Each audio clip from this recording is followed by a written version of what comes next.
Tēnā no hoki tātou.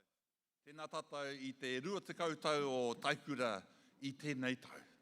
Kua 11 tau I konei I te papa tongarewa, a whātau I mua mai tēnā, ana 20 te katoa o ngā tau, kua Tū Taikura. Ko te wāhanga ki au, ko te mihi ki te taki Karakia, ka eke mai te kapa tuatahi, oti anō ki te mihi anō hoki ki ngā kaitaunaki, o te kaupapa nei pērei te taura whiri, tohu wines, te tumu pairoa, te matatini, te puni kōkiri, te māngai pāho, te whatu ora e mihi atuana ki a kōtau. Nā kōtau, te whakaro rangatira ki te hapai I tēnei kaupapa. Nō reira, ka te akira I konei, ka tuku I te Karakia, ana kia kōkiri atu tātou ki roto I ngā mahi. Tēnei te Māori kātū, te Māori o tēnei tupua, te Māori o tēnei tawhito. Tēnei te Māori kātū, te Māori o tēnei tauira, te Māori o tēnei wānanga. Ko ia ko te Māori kiki o runga, ko ia ko te Māori kākā o raro. Ko te Māori o te ora, ki runga ki a Taikura Kapa Haka, ki runga ki tēnei whare, ki runga ki ēnei hautū tangata. Te Māori I toko nā ke a ranginui ki runga papa tuanuku ki raro. Kia puta tātou ki te whai ao, ki te ao mārama. Haumi e, hui e, tāki. Māori ora kia tātou. Introducing Kawe. Me kāwiti. Mōrena tātou, tēnā koutou katoa. Marei te mea ko ki no whare. O kā kua pōrawa. O kā kua au ke kua pō. Mōrena. Mōrena. Oh, e ki hoki, tēnā koutou. So I'm guessing there's a few of you from Te Awa here, neha? Or maybe some from Upoko, some from Tauranga tiratanga. Hoi anō rā, tēnā koutou katoa, ko kawe rusa hau, e mihi nui ana ki a koe. O tira ki tōku hoa haere, kia kawati. I have to be nice to him. Do you know why? He tai tokerau. Don't hold it against me, te whānau. Oh no, hold it against him, because with such a beautiful tupuna name like Kawati, eh? Me tūpato te tainui. Ne? And this is what today's all about, not just about this class actor before you, but it's actually about celebrating you, our Kaumātua, celebrating you, our karaua, our kuia, who are the face of our maraes. Like how many of your ones from Ngāti Wai are going to show up today, cuz? I think more than the bus could fit, or the plane. Koira te tūmanako. Hey, ki te awi o iwi nanahira, hey, they were the... Wasn't that, wasn't that yours? Oh, they were at the museum hotel across the road having, you know, lemonade. Neha, lemonade, with a little bit of raspberry for good measure. But how proud are you of your tupuna, your kuia, your karaua coming down from Ngāti Wai and from te Taitokero? Well, I mean, it's amazing. Wā tuatahi tēnei te whānau, tēnei kamihi ki te kaupapa. Heuri tēnei no Ngāti Wai, Ngāti Hine, te wharetapu o ngā pui, o tira ngā pākau, o tō tātou motu nei o te Ika-a-Maui, taranaki Ngāti Tū, o tira Tauranga Moana. Te whānau fōkna tēnā koutou mihi ake ana. Tātou mā, tēnei mea te kapa haka, tēnei mea te tū ki te atamira nei, me te tuku I te waiata, hara I te mea waiata. It's not only just our songs that we're singing, but it's our stories. And ko koutou rā ngā kai pupuri, taukaia I wainga nui I te whakatupuranga I a rātou mako mene atu ki te pō, and us, the ones coming through. Those young ones, ko hina ke taku pāhau, so no. But tēnā koutou, I haere mai tawhiti. Right from Ngāti Wai, from te Taitokura, all the way down to Waitaha, Ngāi Tahu. Tēnei ka mihi. O ka tiko hoki, you know, and ko te mea tāhua. And I have to say this, Auntie Mabel, I know you're watching us. Do not send me any naughty text messages. Okay? Do you know how I'm here? Auntie Mabel was up in Taitokura at our last regionals, and she looks up at me and she says, "Oh, darling." And then I get a call later on from Wātenea, te papa, saying, "Hey, Auntie Mabel wants you to come fill in her shoes." So, I brought my own shoes, Auntie Mabel, tēnā koe. Engari, e tika ana me mihi kia Auntie. She's been looking after our kaupapa for a very long time. Ho mai te paki ki Auntie Mabel.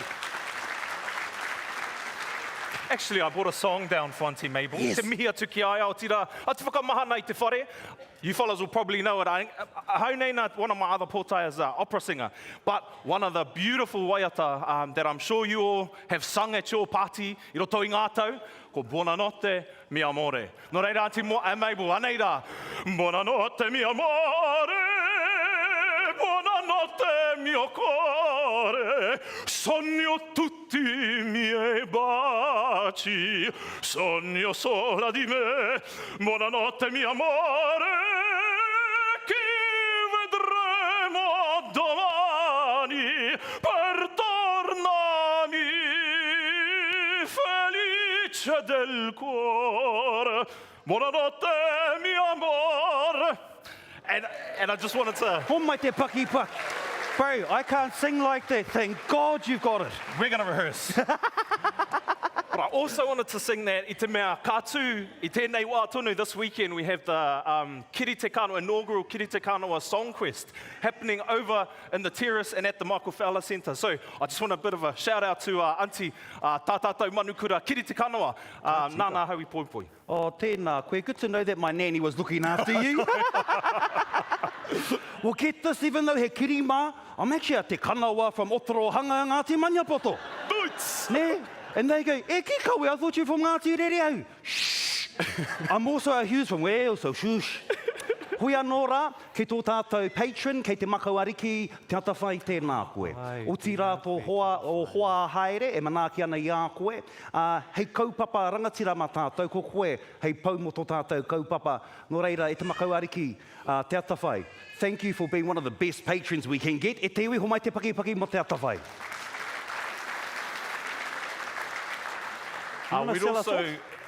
We'd also like to extend our deepest thanks to He Kura Tangata Trust who have continued to provide support and guidance to Te Papa to host Taikura Kapa Haka. We appreciate our enduring relationship with you and look forward to the many years ahead. Ki ngā kai tautoko katoa, we extend our gratitude for all your generous support. Te matatini, te puniko kiri, te whatuora, te taurā whiri te reo Māori, te māngai pāho, the Wellington Māori Cultural Society Incorporated, te tumu pairoa, and our dinner sponsor, te tohu o te pō, Tohu Wines. Oh, Maina te piki paki paki o. Sorry, I got too excited about that tohu o te pō. Koutou mā, just so you know, there's going to be a lovely banquet for some of these Kaumātua tonight. And I'm going to be honest, if you're not on the list, please don't show up at the door. Ka pai? There's some nice wine though. I'll let you know tomorrow how it tastes. Ka pai? He tino rangatira te rā tohura. Hoi anō rā e te iwi. Absolutely appropriate to mihi te papa, all our kaimanaki, our volunteers on the door. Just want to go over some safety aspects of our service for you today. Nō reira, e te iwi nau mai ki e haurangi. Ko tēnei haurangi e haere ana. Ki te hia mimi koutou, you go out these exits over here. Ka pai? Do not do what my whānau and Tainui do and some of them come over here. Ka. Go to the sides and ka ki te koutou. He whare paku, I know it's Ngāti Parōreo, but be nice. Okay? I know you want to whare iti, but the toilets are out over there. Also, in the unlikely event of an emergency, please follow all the directions given to you by Ngāti Wai. He'll make sure that you are safely kicked out of this whare. Ka pai? Also, if there's a tsunami, just roll with it. We're safe here, te whānau. No, this is our wakaeke noa. Ka pai? And also, if there's an earthquake, ride with it. Ka pai? Stop, drop and roll. No. Wait, no, that's fire. Oh, and the other one too, if you're over 75 and you're over 55, between 55 and 75, your job is to help that 85-year-old out. Ka pai? Moko puna mā, try harder, do better. All right? But that's enough from the kawiti and the kawe act. Eh? Kua pai koutou? Oh. What's that, my friend? The KK. Oh, we need another. Oh, no, we were going to do this real bad joke. Hey, because ko taku ingoa ko kawe, ko tēnei ko kawati. If we get another person with a K, we become the KK. FC. Nah. O te KFC, pai tērā, he kai mo te pōnei pēr. Hoi anō rā e te iwi, ko te kapa e whai ake nei, they're our people of te Upoko o te Ika. They are the doyens. If you don't know that kupu, Karakia. It's a wonderful kupu from the 1970s. They used it all the time. And ko tēnei kupu mo te Rongonui. These people coming onto our stage are our queer karaua who have been nurturing us with songs that I learned as a kid, like Nehe Manurere. I know you know how to sing that one. Oh, I. And they've got some beautiful waiata. But you've got some of the leading champions of Te Ao Māori coming on. You've got one of the groups from Māwai Hākona. If you don't know that, slap your hand. Naughty, naughty person. Me mōhio koutou, kia Māwai Hākona. They are the supreme matatini winners before te matatini became te matatini. This is the greatness that's coming onto our stage today. Nō reira, e te iwi, ho mai te piki paki paki, mō ngā iwi o te Upoko o te iwa, e kui mā, e koro mā, hara mai.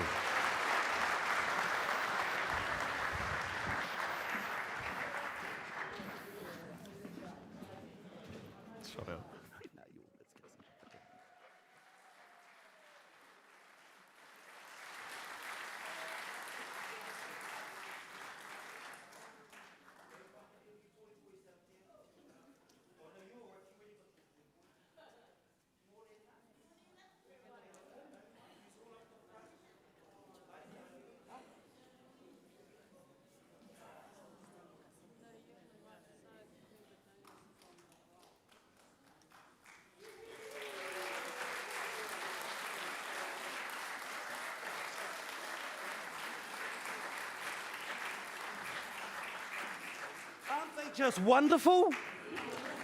Ho mai te paki paki e te iwi.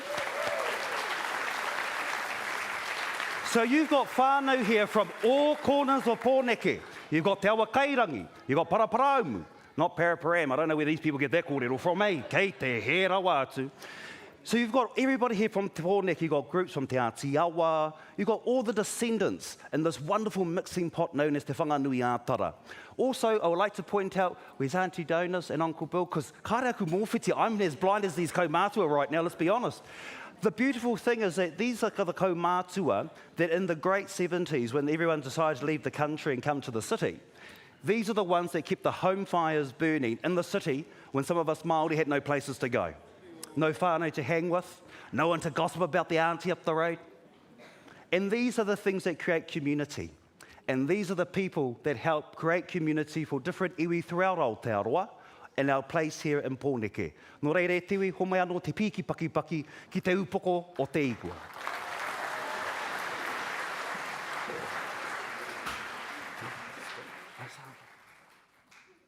Tēnā koutou ngā rōpū.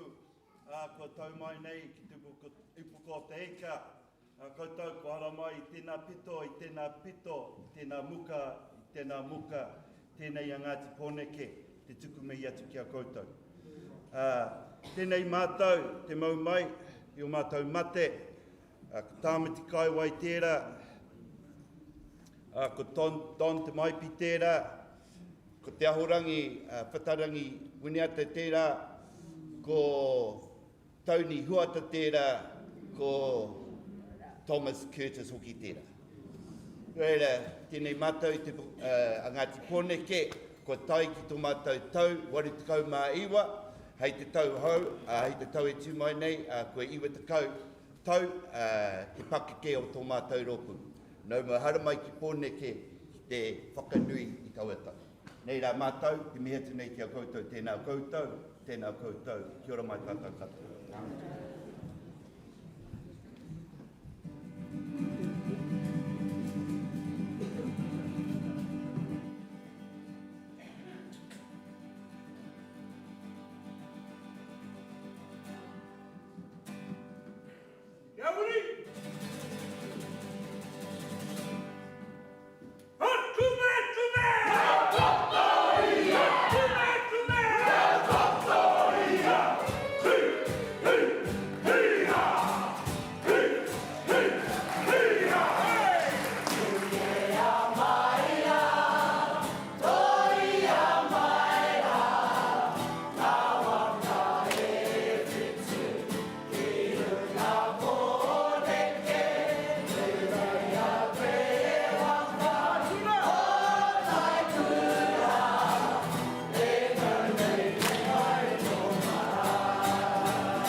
Mai kia mai!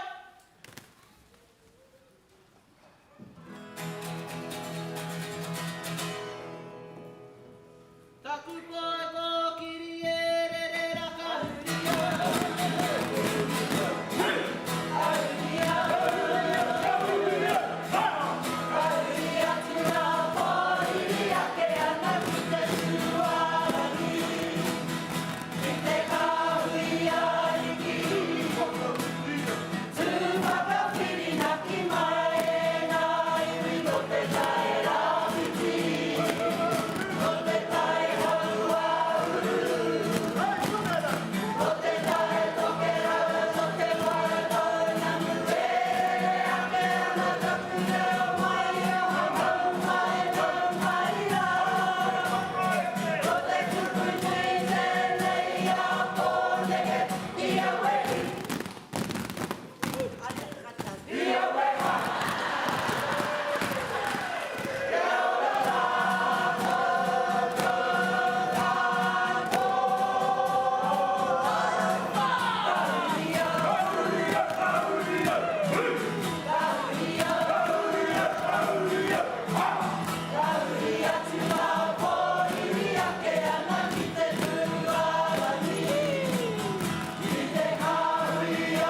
Now, what no one's going to tell you is that these are the Kaumātua that took me... Ooh, what's this on?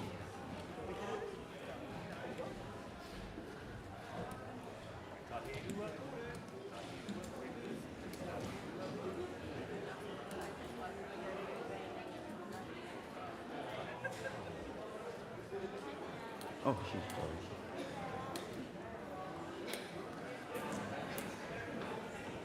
Testing, tahi rua toru whā, ka pai, amine. This is what happens when you go to the whariiti, turn it off so you don't hear kawe sounds. Hoi anō rā, mihi nui atu, ki te Upoko teika e te iwi. Now, what they're not going to tell you is that you should have been laughing like little girls and boys in that last song, because they just did an R18 Māori song and none of you had an idea.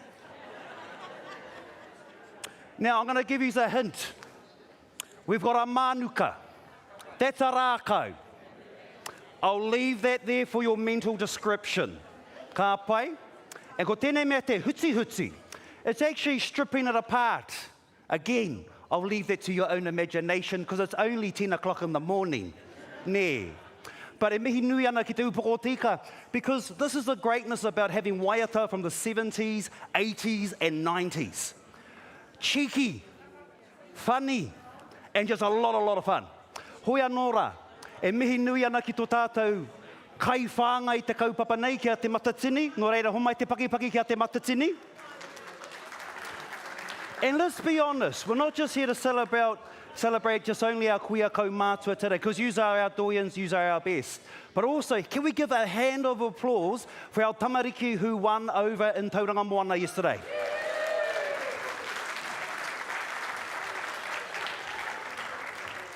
All I heard is that there was a lot of brick blocks. What's that game, brick blocks, roadblocks? Whatever, this is what they did to get the koutu to the top.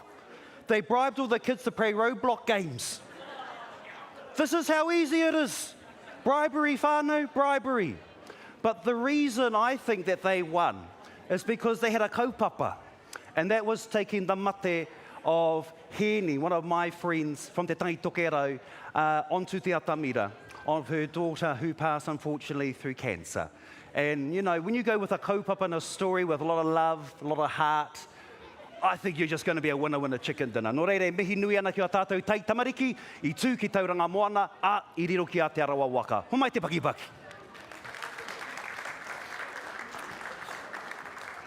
Oh. And of course, e te iwi, these beautiful whakaahua here are here to remind us of the tūpuna that helped create this kaupapa ara Taikura. Nō reira, you'll see throughout the day the photos will change, and that's every kapa, bringing in the different people who have passed within them. And just to touch on that, our next group coming through is from Te Tai Tokerau. Ngāti Wai. Come on, homai te pakipaki mo Ngāti Wai.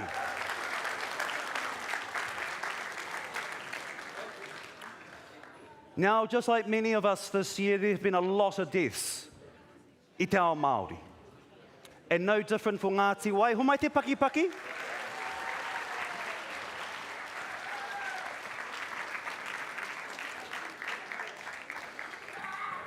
Woo, kia ora e tama.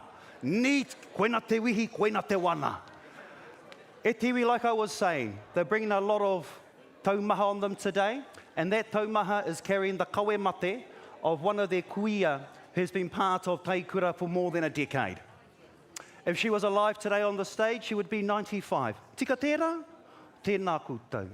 She would have been 95. Ko tana ingoa, ko te rā hinga hinga era reti. E te iwi, ko te rā hinga hinga era reti. Nō reira, kia ku rangatira o Ngāti Wai, tēnā koutou te heke mai nei, tēnā koutou te whakakanohi nei, i a Ngāti Wai, o tira i tō koutou kuia, i a era. Nō reira, nau mai, piki mai, ka huri atu kia koutou, kia ku rangatira e te iwi, homai te piki pakipaki, mo Ngāti Wai.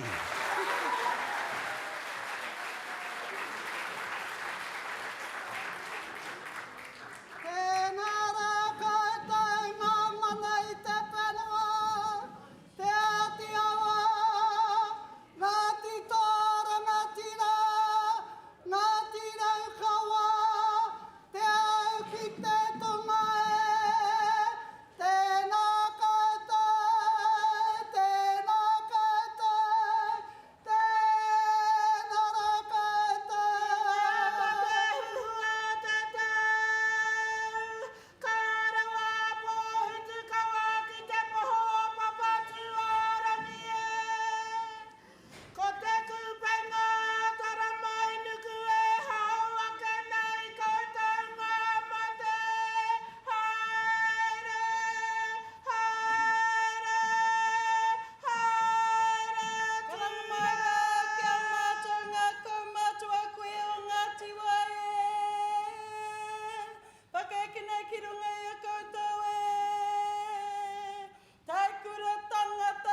tēnei kāmihi.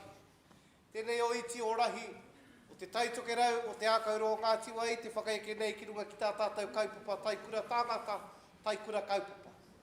O tira, nei rā mātou e whakatina rahi ake nei, ngā kanohi o te kāinga, o te taitoke rau, me ngā hapu tini, ko whakaeke mai nei ki runga kia koutou.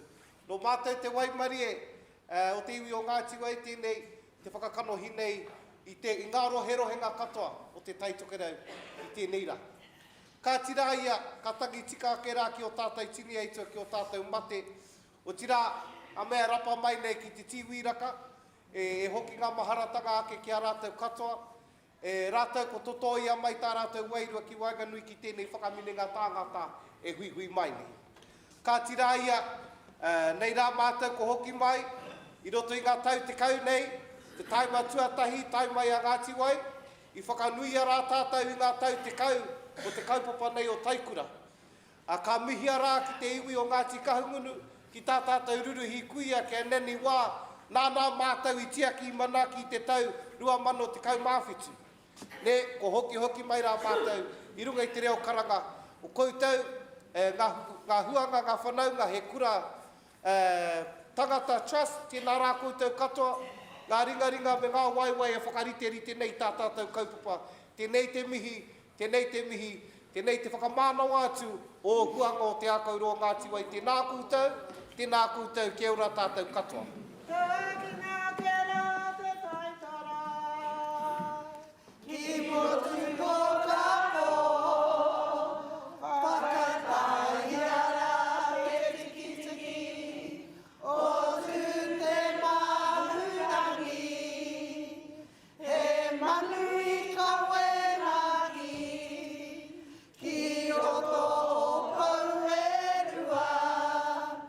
Ngā tohu e tā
Kia mai.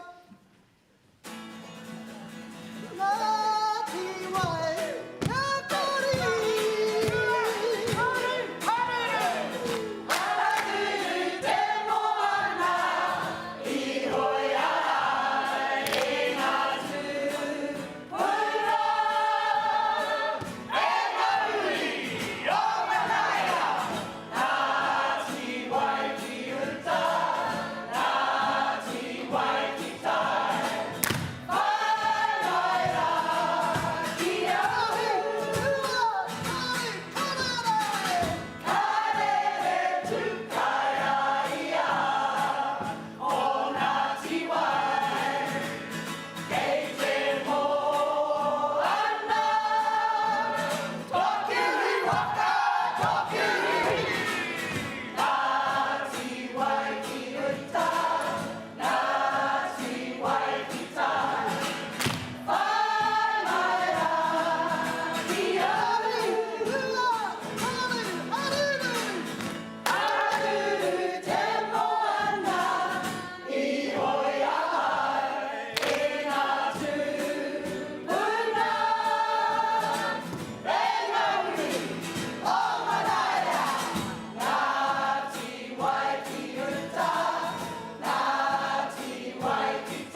Ngāti Wai ki uta, Ngāti Wai ki tai, ho mai te pakepake e te iwi. Now, you wouldn't even know there are only 35 on stage because with the PowerPoint, they pretty much had the whole of Ngāti Wai with them. And this is the beauty about Taikura e te iwi. You can go and get songs from the 70s and 80s, and we all can have a sing-along. We all can have a fun. I'm not going to mention any competition where I can't sing along or remember the songs, but you know who I'm talking about. Tēnei Hene Henui Festival. Hey, got you fellas, got you fellas. Hoi anō rā, herewini tēnā koe. Nau mai hara mai ki tō tātou kaupapa, o tira ki a koutou ko kāo, te matatini. Nā rātou anō te pūtea tautoko ki tēnei kaupapa o tātou. Nō reira, e te iwi, ho mai te pakipaki mo te matatini.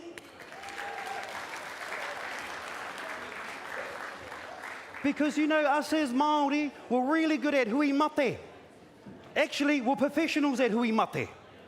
And these are the hui we can come to and have a hui ora and have a good time with each other.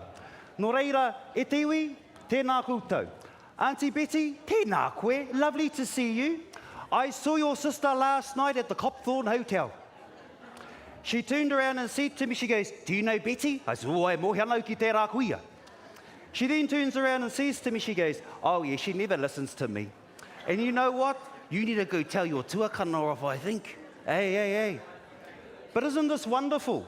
You come down to Pōneke, ki te noho au ki Tāmaki, you come down to Pōneke, and at every hotel, he Māori.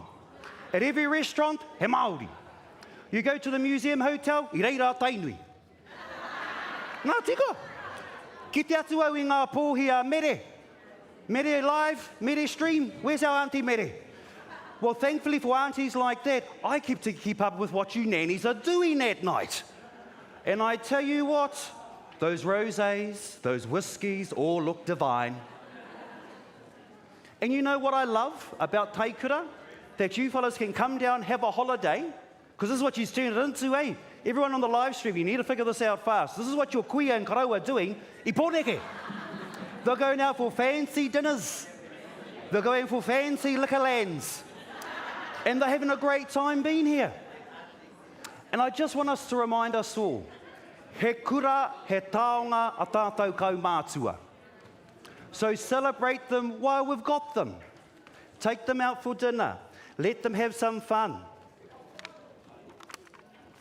Oh, e te iwi, o nei te pānui o te rā. This is very official, it's been handwritten even.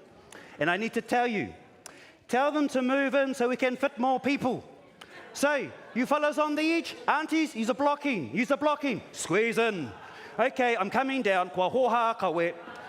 Yep. No, we need to get some more Kaumātua in, so, etu, you know, you all right. You young fellas, come down. Ka pai. If you're over 75, you don't have to move. If you're between 45 and 65, etu. You haven't gotten that gold card just yet. Ka pai, so if we can get as many people as possible within the middle, then that way the other nannies and koros can fit. Can we move along, my friend? Tēnā koe. Koutou mā, haramai e noho. Haramai. I'm going to be the usher, all right? Wai me mai rātou, have you got an usher's suit? And I says, oh, this will do. Ka pai, we've got some spares over here, tiwi. Nannies, over here, please. Come through this line. Oh, Huhana from Auckland. Hello, my darling Pēwhia. This is my best friend. Go straight through there, my darlings. Right over there. There you go. Kia ora e hoa, haramai e noho. Just so you guys know, this is not a wāhi tapu. Haramai. Ka pai, there ain't no tūpāpakus over here, so you can walk all the way around here and not squash your legs. See, ka pai, haramai. Oh, tēnā koe. So we've got space over here. The only one that's reserved is for the photographer, so we get photos of your nannies. Ka pai, are we all in? Are we sucking it in e te iwi? Ka pai.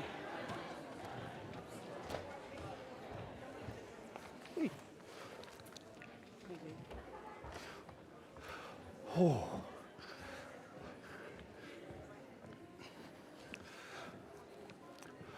You know what?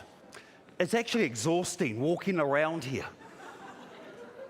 Have you got your compression socks on? Tika, you need to start looking after your hauora. I'm 38 and I'm already starting on the socks. And you know what the trick is, whānau? You can stand for 25 minutes while you do your kapa haka, kātahi. Ka rua, when I see huhana out on the town tonight, I'll be wearing these so I can make it till midnight. Hoi anō rā e te iwi, kua nui ngā pahu, kua nui ngā kōrero. Ko tēnei te wā, hei whakanui o tātou iwi, kua hara mai, kua heke mai I a Tauranga Moana. Nō reira, ladies and gentlemen, boys and girls, young, old and still vicarious, please take your seats.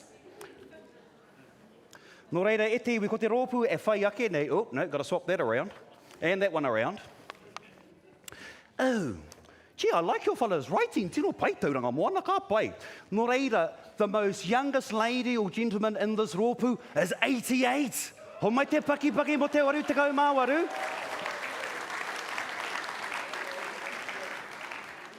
And just like any good Kaumātua event, it wouldn't be appropriate to say, but we need to say it, eh?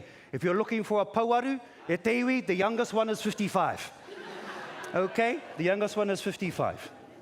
Now, the beautiful thing about the rōpū from ngā Taipakeke o Tauranga Moana, he kāhui rātou o roto i a Tauranga Moana. Nō reira, ko ngā iwi, ko ngā hapu, i roto i a Tauranga Moana, kei roto i te iwi nei. Ara, ko Ngāi te rangi, ko Ngāti rangi nui, Ngāti pukenga, rātou katoa o te Moana o Tauranga, kua heke mai nei ki runga o te Upoko o te Ika. Nō reira, e aku kuia ke karaua, hara mai, hara mai. E te iwi, ho mai te piki paki paki, ko ngā Taipakeke o Tauranga Moana.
Hoki wairua mai I tēnei wā, haere atu tērā, e takoto nei kei Ngāti ruahine, moi mai ra koutou ngā haimata o te motu.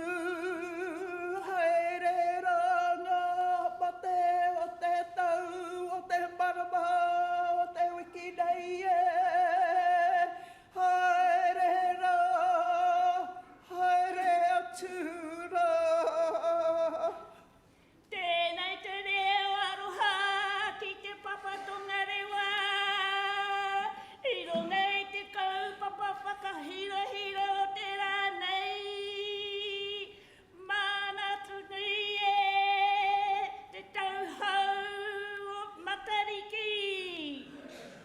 Tēnei te hurita mihi ki te Taikura, te hurita te Kaumātua. Tēnā koutou, tēnā koutou, tēnā koutou katoa.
whai korore harururi a kia iho o ngā mano.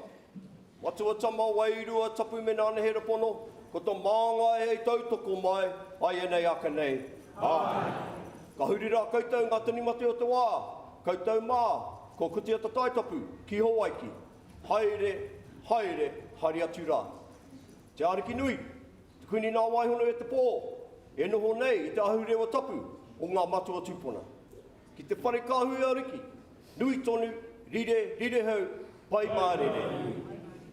Nei rā, a manganui tukua, a maua o horo whenua, e tangi nei, e mihi nei kia koutou katoa. Ko Ngāti rangi nui, ko Ngāi te rangi, ko Ngāti pukenga hoki, e mihi nei. Nō reira, tēnā koutou, tēnā koutou, tēnā koutou katoa. He wai! He hika tuake ki rumara, ki te ki taua he taumatu. Mea ki te uru, mea ki te tonga, he ki rupu, he ki rani, e arara. Ka maru e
E te iwi, I'm into bribery. Nō reira, ho mai te paki mo te iwi nei.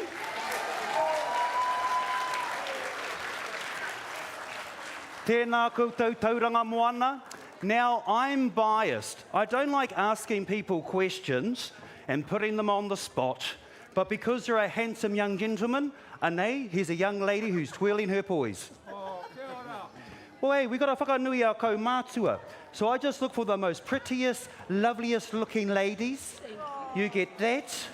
And these are all from our Te Papa store, so you don't need to go buy anything. Hey, you can save your pension money.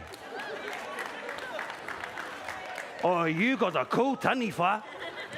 But you know what, Ekwi? I love your tuki. So you get a peke, and because you're one of those new tamariki who just put your hands into everything without asking, anei. We call these ones hautatus. Oh, of course, these ones over there. Hold up, I've got to be biased. It's tainui.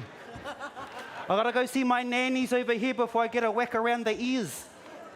And I'm just going to do this, break the rules, lift my leg, taihua, piki ake, kake ake.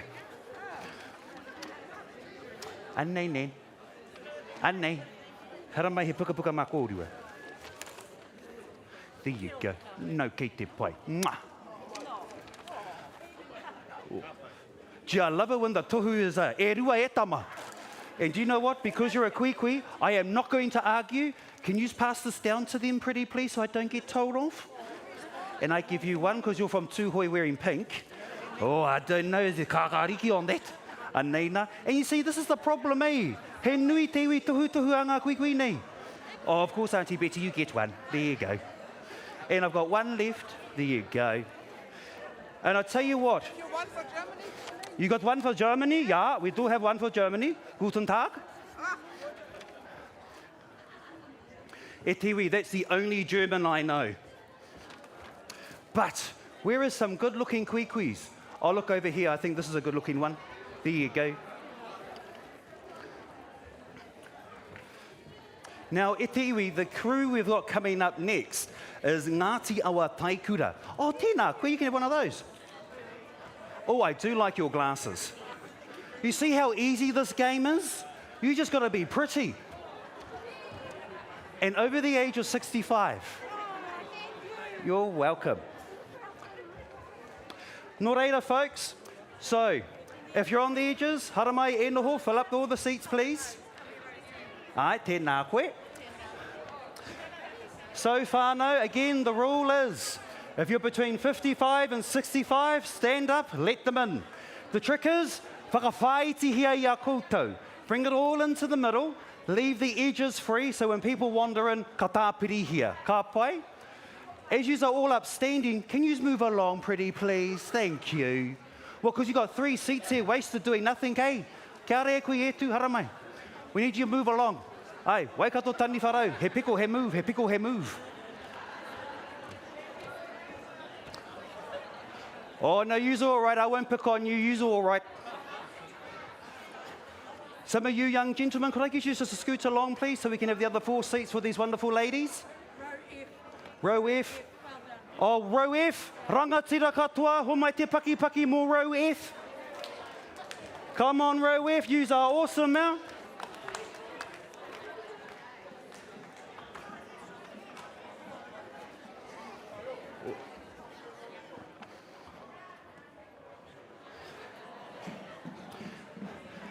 Now, if you behave yourselves on our next round, I've got a whole lunchbox to give away from Ngāti Toa Rangatira. Unfortunately, no patus, no meres, no teahas in it, but there's a nice lunchbox in there for all of yous. So, nō reira, e te iwi, please be seated.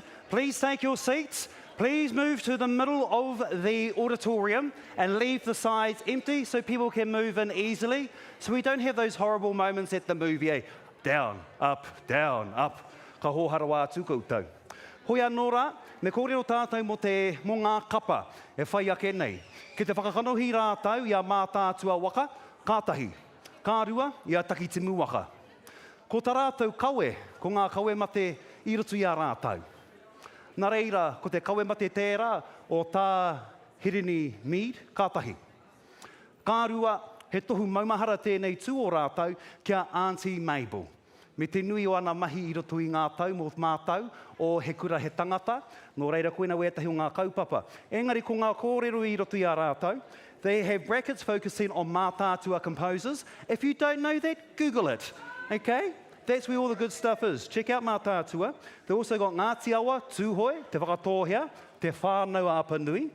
And of course, they are absolutely focused on the composers of Ngā Tātua.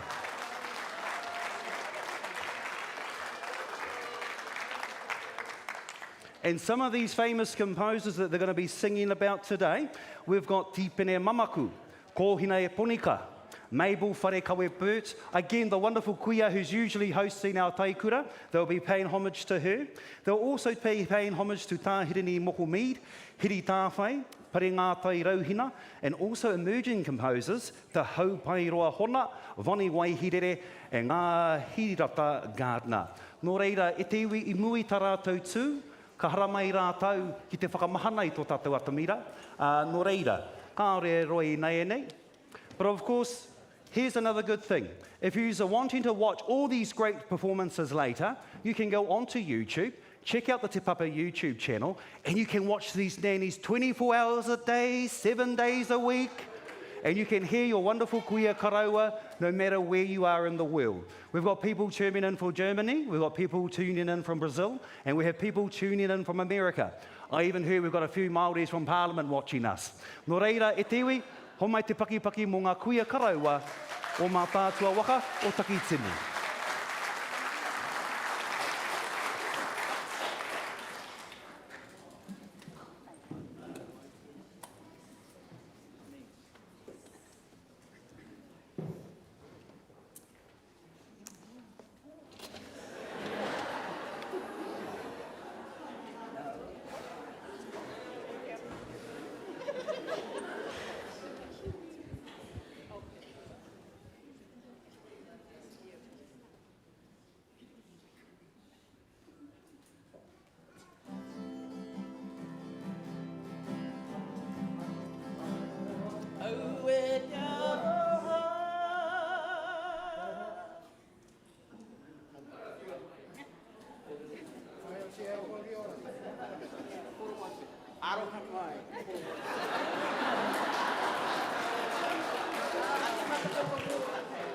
Aroha mai, ko Ngāti kāpō tēnei. Ahoi neo, e te tini e tamono. Anei rā mātou. E ore te anō hoki ki Ngā Taikura I muri a mātou. I muri a mātou. Ko tau mai rā, ki te whakaatu rā, I nā reo, I nā kanohi, o ia iwi. E tū nei I runa te atamai. I tēnei rā, anei rā mātou. Te kapa rā, o Ngāti Awa Taikura, e tūata nei mo I a koutou. Anō hoki, runa no hoki te aroha, kei raro no hoki mātou I te kapua pauri. I te rahana hoki o tō mātou whakaruru hau, a iwi. Tō mātou whakaruru hau hoki o Ngāti Awa, a Tāhirini moko. Nei rea, nei rā mātou e koe mai rei tāna whānau. E tū mai nei rā I muri I a hau, a nei rā, ko te tamāhine rā, ko I nauri, moe tū, a nei rā, ko te mokapuna a kapua. No rei rei nā wi, e wi, whakaro mai rā, te tiro mai rā, ki nā reo rōreka, nā kanohi rā, a tāhua, o te Taikura o Ngāti Awa. No reira, tēnā koutou, kia ora tātou katoa.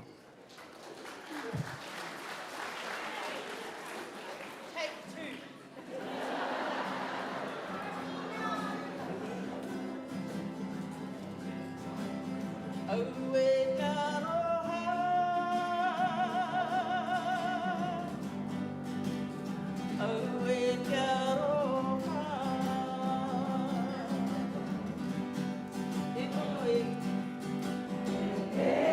ora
Pakeke nei.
Tatahinga i te tangi waho nei, i te reka i te ātāhua o tērā waiata hakamutunga.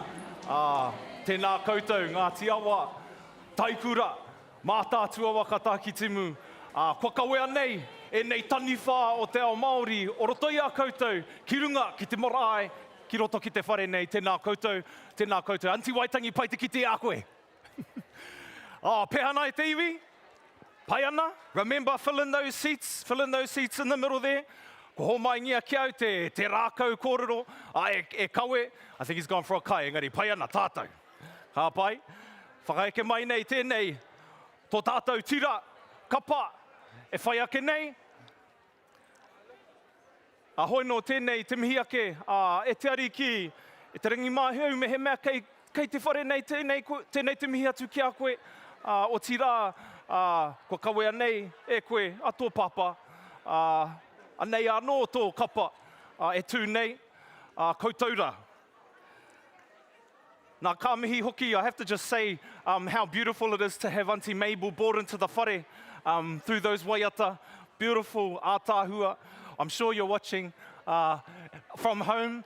And just to reiterate it, te whānau, this is live streamed. So if you want your whānau me mehihiana, ki te mātakitaki, iwe nei tū nei, o kia ora Auntie Taka, tēnā koe. Te papa YouTube Taikura. Send it to your whānau, so let them all see ka pai. Me te mea no hoki, kei konei, e teo ngā tamahi nea tāhirini, e mihi ana kia kaurua. E te whānau, our kapa is here, e whai ake nei ko Ngā Taikura o Tūwharetoa. He rōpū I whakatūria I te tau, rua mano, te kaumāwaru, hei kaupapa hauora, whānau ora, hoki, mō ngā kuia Kaumātua, ka kotahi mai rātou ia wiki ki te whakanui I te mahi ahine te rehia a tāne rore, te hono hoki ki tō rātou ariki. E te iwi tēnā whakanuia, Ngāti Tūwharetoa, Ngā Taikura o Ngāti Tūwharetoa, te whakaeke nei.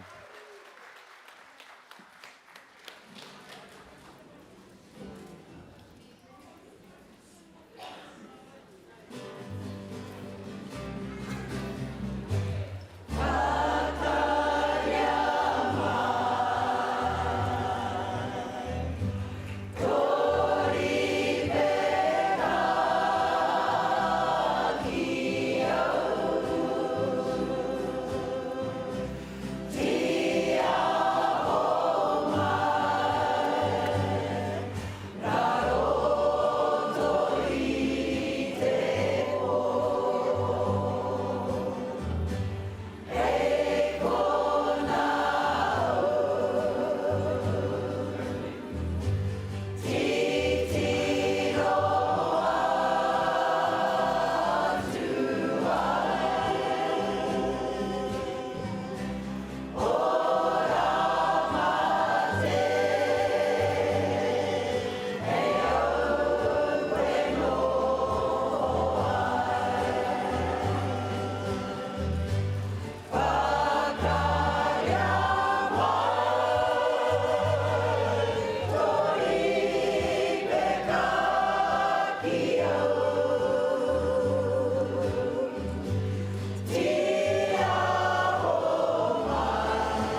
Tēnā. Whakamau, te titero ki te rere I waihi. Whakapuke ai ngā roi mata o aku kamo. He rite ki ngā ngaru o taupo Moana. Ko tongariro te maunga, taupo te Moana, Tūwharetoa te iwi, ko te heu te tangata. Tēnei mātou, te roku Ngā Taikura o Tūwharetoa. E mihi ake ki o koutou katoa, ko tatu mai rā, ta haoro o tēnei rā. Ara, ki te whakarongo ki ngā kōrero, me ngā waiata o Ngāti Tūwharetoa. Tēnei ka mihi ake ki te hau kāinga. O rātou manākitanga e whiwhi nei mātou, mai te tīmatanga o tēnei rā tainoa ki tēnei haora. Tēnei ka mihi ake ki o koutou katoa. Tērā te mārei kura, ara, ki tēro o tātou, kuini Māori, koenei ka mihi ake, ki o koutou, tainui waka, koutou rā. Koutou, tērā o tātou, kuini Māori, ngā wai honoi, te pō, ka tika, me mihi ake ki a koe, ki tō whānau ana hoki. Ara, tēnei ka mihi ki o koutou, tēnei rā. Ahuri ake ki ngā kai whakarite o tēnei kaupapa nui rawa. Kai tu mihi whānui ki o koutou whakapau kahana nei, ara ki te manaki, ara Ngā Taikura iwi o te motu. Nore tēnā koutou. Ara ki ngā kai whakapāho, ara ngā tauira tērā o tātou mārei kura Auntie Mabel. Ara, ka mihi ake ki o kōrua o tai mai, ara, ki te mahi ngā mahi ki runga tēnei o tātou ātāmira tēnei wā. Ara, ka ki ana te kōrero kai Tauranga, te whakataitai, kai konei hoki ngā mahi ringa, ngā mahi manaki e runga tēnei o Ngā Taikura katoa.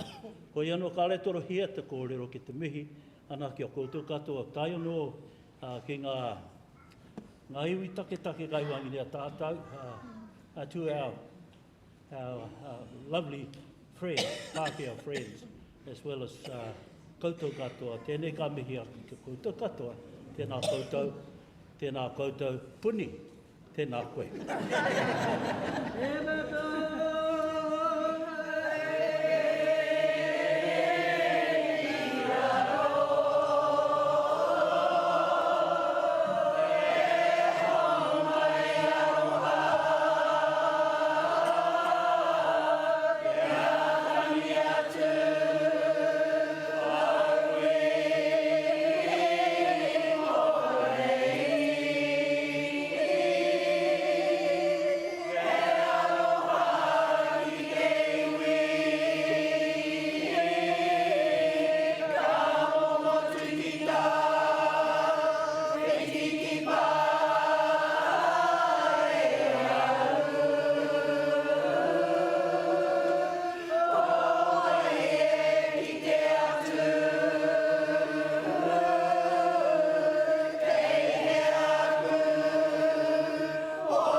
Tēnā koutou, tēnā hoki tātou kahuri.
Tōngariro maunga, Ngāti Tūwharetoa, te whare o te heu, tēnei, ka mihi. O mai anō rā te piki paki e te iwi.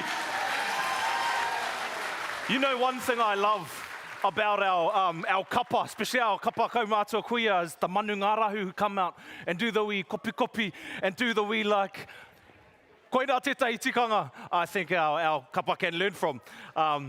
E te iwi, kia mau tonu mai, ainea ke ka whakaeke mai ko te Puru o Tāmaki Ngāti Whātua no reira, kia mau tonu mai, but please remember, whānau, can we please fill in the middle seats so that those who are coming in, having just performed, obviously, can find the seats on the sides there, ka pai. E pehe ana tātou I te iwi, pai ana?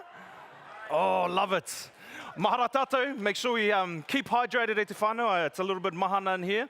Ngā kai, kua hora. E mihi tonu ana ki ngā kai tautoko anō hoki. Thank you to our sponsors, mei kore ake, ko koutou, e Tū Wai, a te kaupapa nei, no reira tēnā koutou. Beautiful. Oh, I love it. E te iwi, Ngāti Whātua, heru hāpai, ngauri o manu, o tumutumu whenua, o rongo mai e heke nei, I tō tātou waka tupuna o māhuhu ki te rangi, I putai te whakatauki, tā porapora tahuri waka whakarere wahine. E taku rahi o te taitokerau, kawea mai o koutou waiata, a koutou kōrero te mana o tō tātou rohe ki runga, ki te papatū wai, o Takiura, Taikura, Takiura. Actually, my auntie's learning te reo Māori at the moment at Takiura, and koe tana pocket genie. Never mind the AI, ring a nephew. Hoi anō. Hoi anō, ka tangi hoki, kia koe te matuaranga e te mepara, a kua riro nei. Tai hoake e kara, ka mihia rāno koe tō iwi e pai nei. E te iwi, tēnei te whakaeke nei, ko ngā uri o Ngāti Whātua, ka mutu te Puru o Tāmaki. Please welcome to our stage e te whānau, Taikura no te Puru o Tāmaki, Ngāti Whātua Ōrākei, te whakaeke nei, tēnā tātou katoa.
tēnei te mehe, te awa, Ngāti Raukaua, Ngāti Tauranga tira, anei, ngā whānau, te Kapa Haka Kaumātua, te Puru o Tāmaki, tēnā koutou, tēnā koutou, tēnā koutou katoa.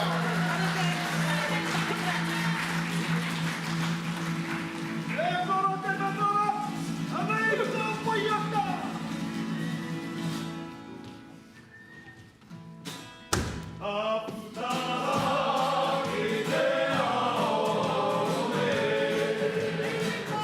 Hey, we kai ngā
tēnā rā tātou te whānei, tēnā rā tātou i tā tātou kaupapa hira. Hoi no, e harai te mea hea hae nei kōrero. Hoi no, e whakahoki ngā mi ki te haukāinga, nā koutou i manaaki nei tā tātou kaupapa. Hei te paunga te wiki e tū mai nei, a ka tū ko te hautapu o te motu, ki runga ki a mātau, ki runga o takaparawhau. Ko te karanga tēnei ki a koutou, kei ngā haputini, kei ngā iwi nui o te motu. Haere mai, ke whakanuitahi tātou, te mātahi o te tau. Haere mai, e akuranga tira tēnā koutou, kia ora hui mana tātou.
Ngāti tangihia o tātou mate, ngā mate o te wā. A tēnei te kakaue mai nei ai ngā pare kawakawa kei runga i a mātou rote i tēnei wā. Tō tātou tangata ki tō tātou pāpā aia e tiraha maira ki te kāinga, ki roto te tāu, ki runga o reweti marae te rānei. A tēnei ka tangi ati Karakia aia me te huhua i roto i ngā tau. O reira koutou, ko huri tuara mai ki a mātou, o ki atu rā, hoki atu rā ki te iwi nui o te pō ki a koutou. Ko ki mai ngā rārangi kōrero ki a tātou e tau nei. Tēnei a Ngāti Whātua Ōrākei, te Puru o Tāmaki Kaumātua, te mihi nei ki a koutou. Tēnei ka hiki, ka hoki ki te kāinga, whai muri mai tā mātou tui roto i te rānei. Ka tangihia te rao ngā mate kei runga i a mātou. No reira, ai te tini, e te mano, e te motu whānui. A tēnei te mihi kau. Tēnā koutou, kia ora hui hui mai anō tātou katoa.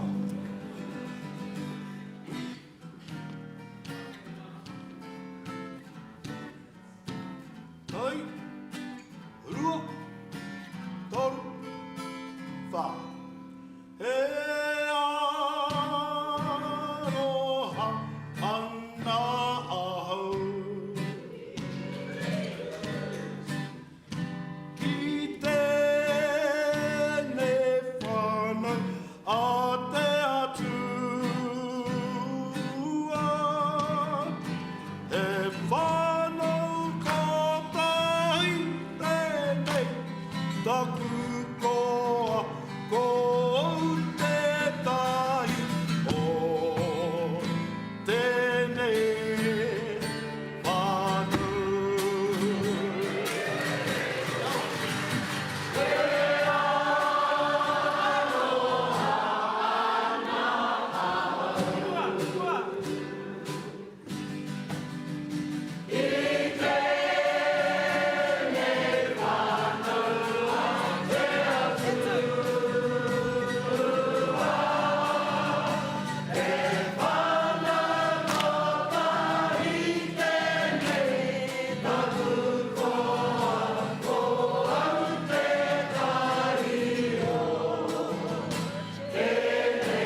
Whātua nuku whātuarangi.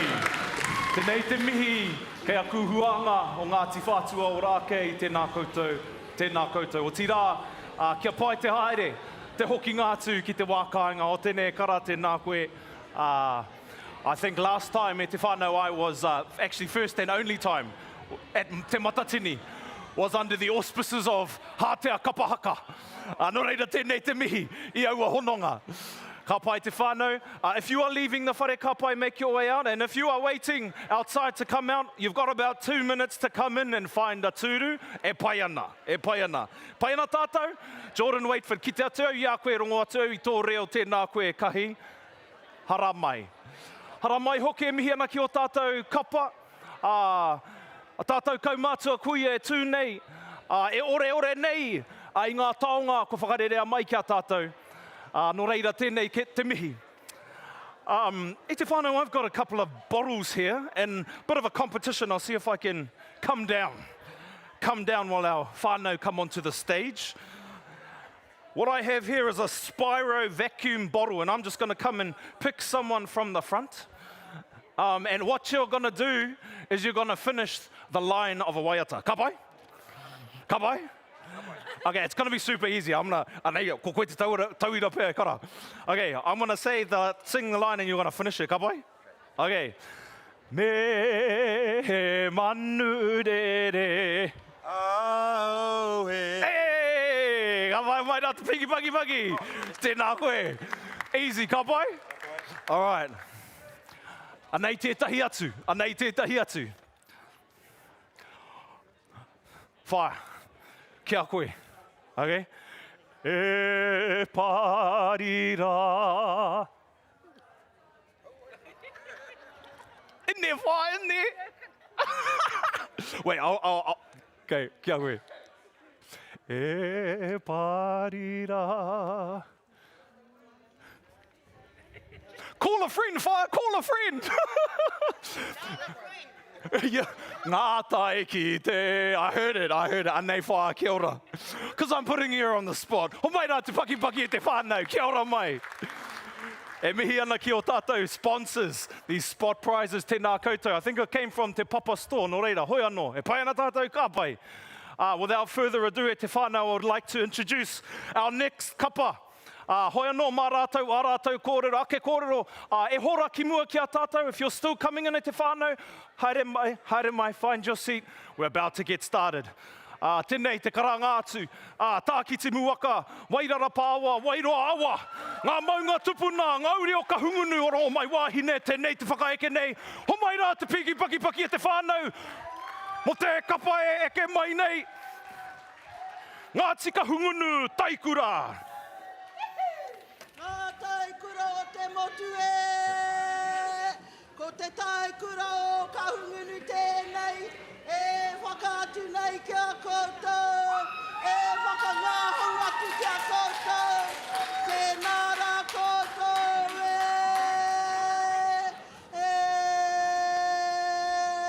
he kura te tangata, te papatonga rewa e manaki nei te kaupapa, tēnā rā koutou, tēnā rā koutou, tēnā rā tātou katoa e.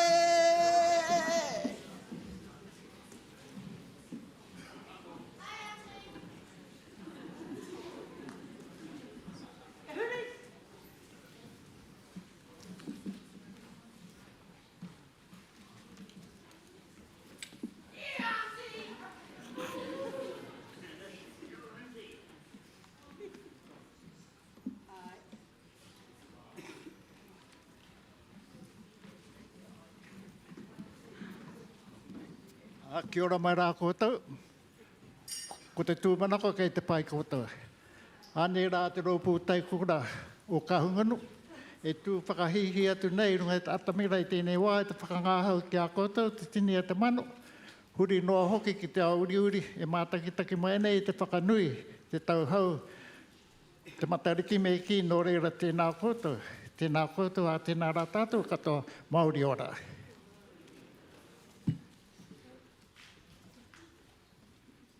Kia piri.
whānau humai anō rā, te piki paki paki, Taikura, Ngāti Kahungunu. Tēnā koutou, tēnā koutou, tēnā tātou katoa. Fū, I love these melodies, e te whānau. Old school, ne? Old school. And that sound, te rā oro, I feel like, you know, anei te tauira mō tātou e mahi ngā mahi kapa.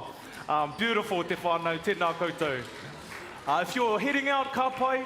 If you're heading in, ka pai, find a seat. But remember, when you come in, please, e te whānau, fill in the middle seats, ne? Fill in the middle seats. Kia pai ai tā tātou, kuhu mai ki te whare.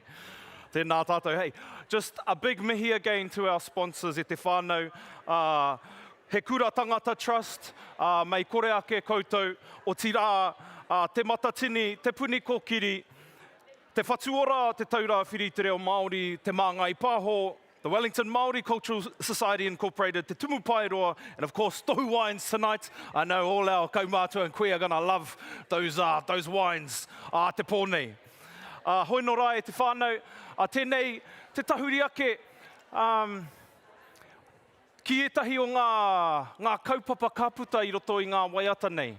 Tātou katoa, kua tai ki tērā wā o te tau, we've come to that time whereby we have a look at the past, have a look at the present, and also have a look into the future. And anei tētahi o ngā tino hua nui o tēnei kaupapa. In Te Awa Haka, we've just seen our babies smash it in Tauranga Moana. O mai rā, te piki paki paki mō rātou I tū. Me ngā whakaihu aka o tērā kaupapa. Nā, ko te matatini tērā, tātou ngā Taipakeke. O tira, ko tātou tēnei, ngā Taikura o tēnei rangi. Nō reira, ko ngā kōrero o te kapa e whai ake nei e tātou mā. Hei runga, ko rongotākina haere mai. Ki runga te huia mai ai e. Ko Puketapu, ko Manawaru, ko Papatū, ko Titirangi ngā maunga. Ko te arai, ko Waikanai ngā awa, ko Rongowhakaata Taikura.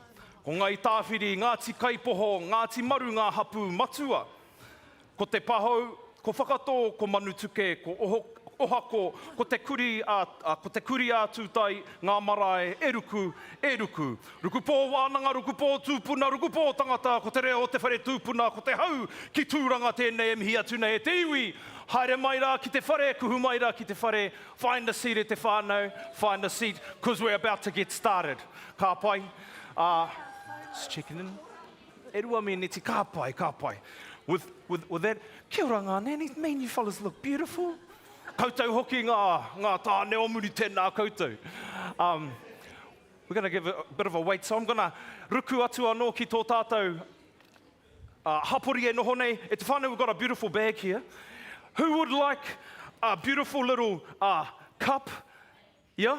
Okay. And a little lunchbox? Oh, yeah, okay, kapai. Okay. You got to finish the song, though. Yeah? Yeah, let's go. Ooh, whānau's coming in. Kia ora. Oh, don't you fellas look beautiful? I love seeing this. Ta moko nei pai ana. Because they got to be here too, eh? It's fun. It's not only about our... I don't know, Whai, what you like? Come on, let's go. Oh, kia ora, Whai. You lovely coaty, konei. Tēnā tātou katoa. All right. We'll go... just finish the song, ne? No mai piki mai. Oh, I think that's a call a friend, e te whānau anei, e te whā. Yes, I love that. Claps. Aroha mai, kia ora. Oh, who did the call a friend down there? Must be from Taitokero, because I was... Hoi anō, ko taipea ki te wā, e te whānau. Pai ana? Ka pai. No reira e te whānau, ho maira te piki paki. Ngā Taikura o Rongowhakaata, te tū nei, te ora nei, tēnā koutou katoa.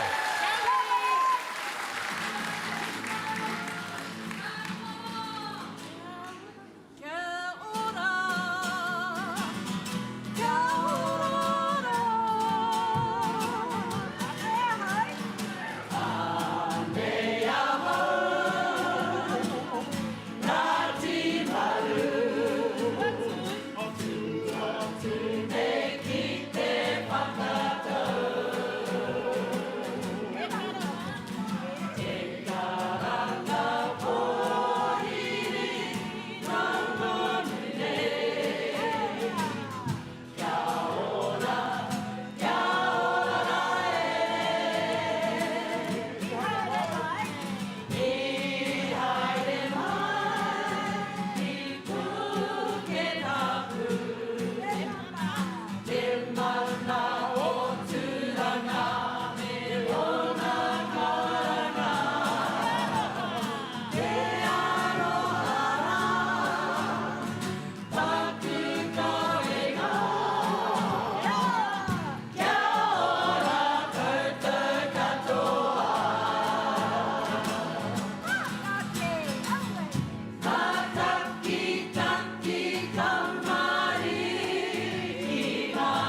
Te Aimuri ora. Tuatahi rā, me mihi kātika ki a rātou mā. Ko mene ki te pō tātou e pika tia nei ngā mate huhua o te wā. Rātou ki a rātou, ko tātou te hunga ora e pai nei tēnā tātou. Ngā mihi ki ngā mātau waka e tatu mai nei, nā kapa i tū mui a mātau, nā mihi koutou i haramai tawhiti tēnā koutou. Me mihi ki a rātou i tīmata tēnei momo huhuinga, a pairuha, tamahuata, te atairangi kāhu, puti puti. Rātou e karapini mai a tātou ki te kaue ngātikanga a kuima a koroma. Me kore rātou, kai kore tātou e tū, nā re ngā mihi. Anei ngā uri o Rongowhakaata, mātou o te tai rāwhiti e tatu mai nei tēnei wā. Ki te whātua mātou aroha ki te kaupapa nei. Me mi hoki ki tō tātou whare, te au ki tūranga, e noho tonu mai ki te whare papa tongarewa. Me hoki. Te papa tongarewa, me hoki. Nā reira. Paki mai. Ai ka tika. Kare whakatoro nā kōrero, tēnā koutou, tēnā tātou katoa.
Tēnā koutou, tēnā no tātou katoa. Ki te poi. Hoi kia mau.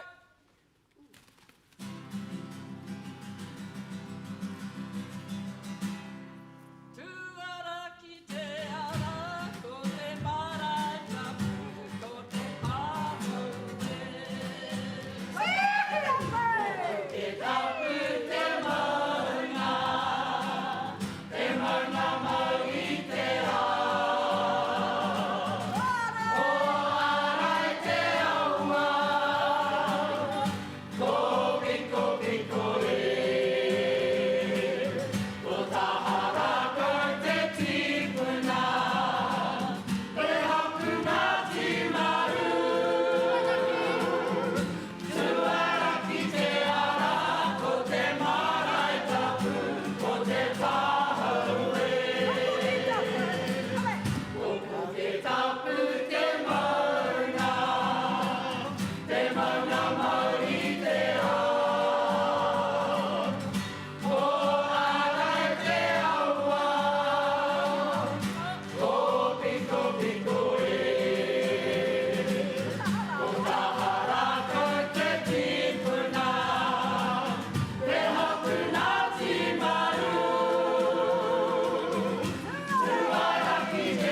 Te iwi, ho mai rā, no, te piki paki paki. Tai hoa ke ka hara mai a kawe, hoi no. Koutou e kuhu mai ana, haere mai ki mihi a ngā tūru. Koutou puta atu ana, ka pai tēnā koutou. Remember to fill in the inside seat te whānau. Oh, how are we feeling i te whānau? Ko wai o koutou, kua kai i tēnei wā nei. Who's had a kai yet? Make sure you have a kai, auntie. Ai, have a kai. He te whānau. Koinei e tahi o ngā kaupapa, ngā tino kaupapa i tēnei wā. Have a little bit of a stretch he te whānau, because, man, e nei wā, ka pai e tū, bit of a kori. One of the big things about all of these kapa is that the kaupapa that brings everybody together is about hauora. Ne. About hauora, engari maroto i ngā mahi arehia te waiata. One of the things that I'm really, really passionate about e te whānau, as you could probably tell from the waiata that came out of me this morning, is opera, is waiata, and so I'm going to sing onto the stage, my bro Kawe, Kawe mai nei, hara mai rā. You know, not a bad karanga, ka pai, brother. You know. Hey, how's he doing as an MC? Ho mai te paki kia kawat. Tēnā koutou. Honestly, i te mātaki au i a koe i rungi, te live stream ra. Tino pai, brother. Kia ora, And even Auntie Mabel says you'll do. Hey, and that's the main thing, e tiwi. He'll not just do, he's absolutely wonderful. And ko te mea tāhua, cuz, you've got that classical waiata background. You know stuff about these kapa that I will never understand. I was just thinking that, you know, the way we sing at the moment, especially in Te Patatini, is informed a lot by technology. Engari, tēnei reanga i te momo i a rātou ma, they came from a different generation who sang a lot in choirs and that kind of whakapapa waiata nei. That's what I love hearing about our Kaumātua and Kuia today. He momo reka, rō reka, i a rātou waiata e putana i a rātou. No reira, ko taku tino pātai ki a koe, because, you know, we're getting Te Awa Tupua ready. These nannies are having a good gossip session. Yes, love it. And as you gossip, can we get you just to suck into the middle and leave the flanks clear? Just so when everybody else comes in, ka ngā Ōrākei mā rātou. Except for use an aisle F. Hey, ko koutou te taumata, user Ron, been watching you the whole day. Ngāti Wai, Rawe kia ora. koutou. These ones at the front though. Hey. Oh, no, you all right though. You all right. So, you know, when it comes to the waiata and the generation singing these kind of waiata, what do you reckon makes them memorable? Because we're still singing them today. 1920s, those war songs. There was a, you know, and we have them today, the earworms. But those, they stand the test of time because they come out of a time where everybody sung communally. O pērā tātou i nei rā, hoi anō, it's the way that we sing. Ne. The way well, at least for my kia kutaringa, there's a sweetness that focuses on the way one sings. And I think if you look at like our produced sounds, they all kind of go through a production board. Oh, ana kai. You know? Yeah. Kua e āhua ngaro haere ana tēnei te tuku no te reo ki tētahi takiwa haunga no ngā mics. Ua kuia. Yeah. Hey, it's a talent to actually talk on these, let alone sing on them. Yeah. And then, you know, you see our kuia and Kaumātua. They've been practicing for like 6 months, some of them, up to a year. Fundraising to come down here, down to what I like to call the Kaumātua matatini. Absolutely. Now, you talked about earworms, or those waiatas stuck in your ears. What's the one stuck in your ones? He parira. Ngā mea iri mai nei runga i Ngā Tahu. And the thing is, they're simple. They're simple, they're easy to learn and easy to remember.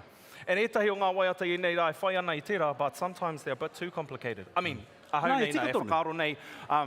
Because those are the times where people sung communally and they did choirs. But, you know, e kuhu ai ki te ngākau, te whatumanawa, te taringa o te tangata, me mama te waiata. Ai, koira pēr te tahi o ngā tino hua o enei waiata. You know, cuz, ko te mea kua maura wātu ki o hutaringa, ko tēnei nā. Me he manurere ahau e. Now, Nan used to sing that to me to go to bed. Now, get this. It's a dirty old nanny's waiata. Is it? It is. Well, come on, listen to the words. Me he manurere, Aye. if I was a bird, kua rere ki tō moenga. that has flown into your bed. Ki te awhi, to embrace. Tō tinana. Kia reo nan. Ka pinera ko e au ki te pine o te aroha. See, we're terrible. You can't even let us on stage. What's the flash Pākehā word for that? Kapala? No. Innuendo. Innuendo. Innuendo. Rangatira ngā Kaumātua nei mo te innuendo. Aye. Have you guys heard the waiata today was huti huti mānuka? Now that's another dirty old nanny song. These are the songs that you hear in the garage or when they're moaning about their husbands. Hey, bro. Tika tonu. Hey, and also there's another party song. Who here knows Mama ka pine te ngā kau, au e rā, hoki au mama e, mama au e ka pine te ngā kau, he manu putarua, e rua te puta puta. See, that's what happens when you have a taitokero singing to a tainui. How am I supposed to know? Is that from like Te Kao or somewhere? I feel like it comes from the islands, ka mohi waka whanaunga o Hātea. That was our poi in 2006, eh? Yeah. Oh, you know what I love about Hātea? Because, I just want to talk about Hātea now. Straight up, that one it's like a ballad. And Which te maramai te pōnei, something like that? Yeah. It's not the Tainui version, because we don't want to talk about the versions from Tainui and Te Taitokero. We'll be here for 2 years. Yeah, how does that go? What's the one, can you remember? Because I've forgotten it. Jenna, what's that one? You know the ones, eh? Yes, I remember. That one. Yeah, that one. Well, those are the cool ones. Oh, wonderful. Now we've had a wonderful time talking and filling in time for our next kuia and Kaumātua. Ka eke mai ki runga I te atamira e te iwi. But let's get some plugs in for our sponsors, eh? Te Papa Tonga Rewa, ho mai te paki mo te Papa Tonga Rewa. Kia ora. Raweta rā te manaki mai ia Māua, ia Tāua, utira ia Tātou. They are the great guardians of the front doors. Ne te iwi, hara mai rā e kui mā e koroma, tēnā koutou. So far, no, if you're wondering why are these nannies coming with these wonderful pictures, these are some of the people who have passed in the last year. And of course, we're in the matariki phase. And matariki, yeah, auntie, put them right over here. Don't be shy, come over. Beautiful. This is their taumata, this is their tāmira. So we bring them here. So, some of these people would have started with the kapa at the beginning of their kaupapa to come down to here to Taikura, and they may not have made it. And anei rātou, they have made it to be with their whānau, the mokopuna, the kuia karaua, their friends, their gossip mates. Because this is what we talk about, eh? This is what Kapa Haka is about, bringing them together as a whānau and letting the nannies gossip about all those naughty korors back home. Hoi anō rā e te wi whakarongo mai raki e nei kōrero. Ko tēnei te Taikura o Te Awa Tupua, it was established back in 2010 by the renowned Morven Simon. If you don't know who Morven Simon is, e tiwi, you got these wonderful phones, Google him. He's wonderful, his waiata all over Spotify. Kia muhi o mai koutou. Now, the aspiration of this kapa is to bring Kaumātua and kuia together to Kapa Haka, to perform, contribute to the community. Very evident in the enjoyment of the whakawhanaungatanga manaki tanga te reo me ona tikanga and wairuatanga amongst this rōpū. He rōpū waiata, he rōpū whakangahau, he rōpū Kaumātua. Nō reira e te wi homai te piki paki mō Ngā Taikura o Te Awa Tupua. Nau mai piki mai.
Tuetahi rā me mihi ki tātou nei kaihanga I o matua te kore, I o tawananga. Tēnei te karanga, tēnei te tangi kia whakatūwhera nā tātou ki te whai ao ki te ao mārama. E Rongowhakaata iri hea ki runga. Tūru o iti wakamaua kia tīna tīna. Aumi e hui e taiki e. Ha tēnā koutou e kui mā e koro mā. E te hunga mā taki mai. E a mātou te Taikura o Te Awa Tupua. Ka mihi ka tangihia ki ngā mate kahurangi, ku ohe atu ki te pō, moi arara maira. Ko te Taikura o Te Awa Tupua tēnei, ku hoki mai ki runga I te karanga, ko te matariki tērā, ko puanga tērā. Tēnā ka mihi. E mihi kau ana ki te kāui maunga, mō rā rau aroha I tai ai tātou te hara mai a tīnana. Tēnā ka mihi.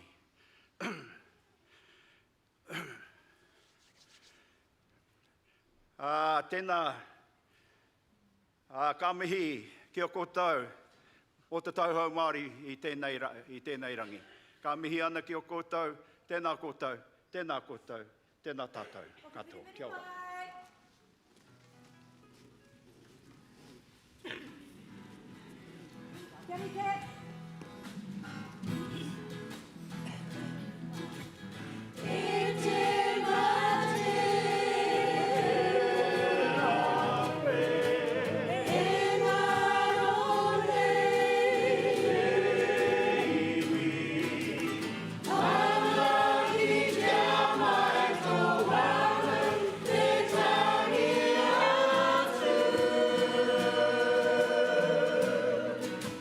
Oh!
E te iwi whakanui anō i tō tātou Kaumātua o Te Awa Tupua. Aotearoa, Aotea Kaumātua, tēnā koutou.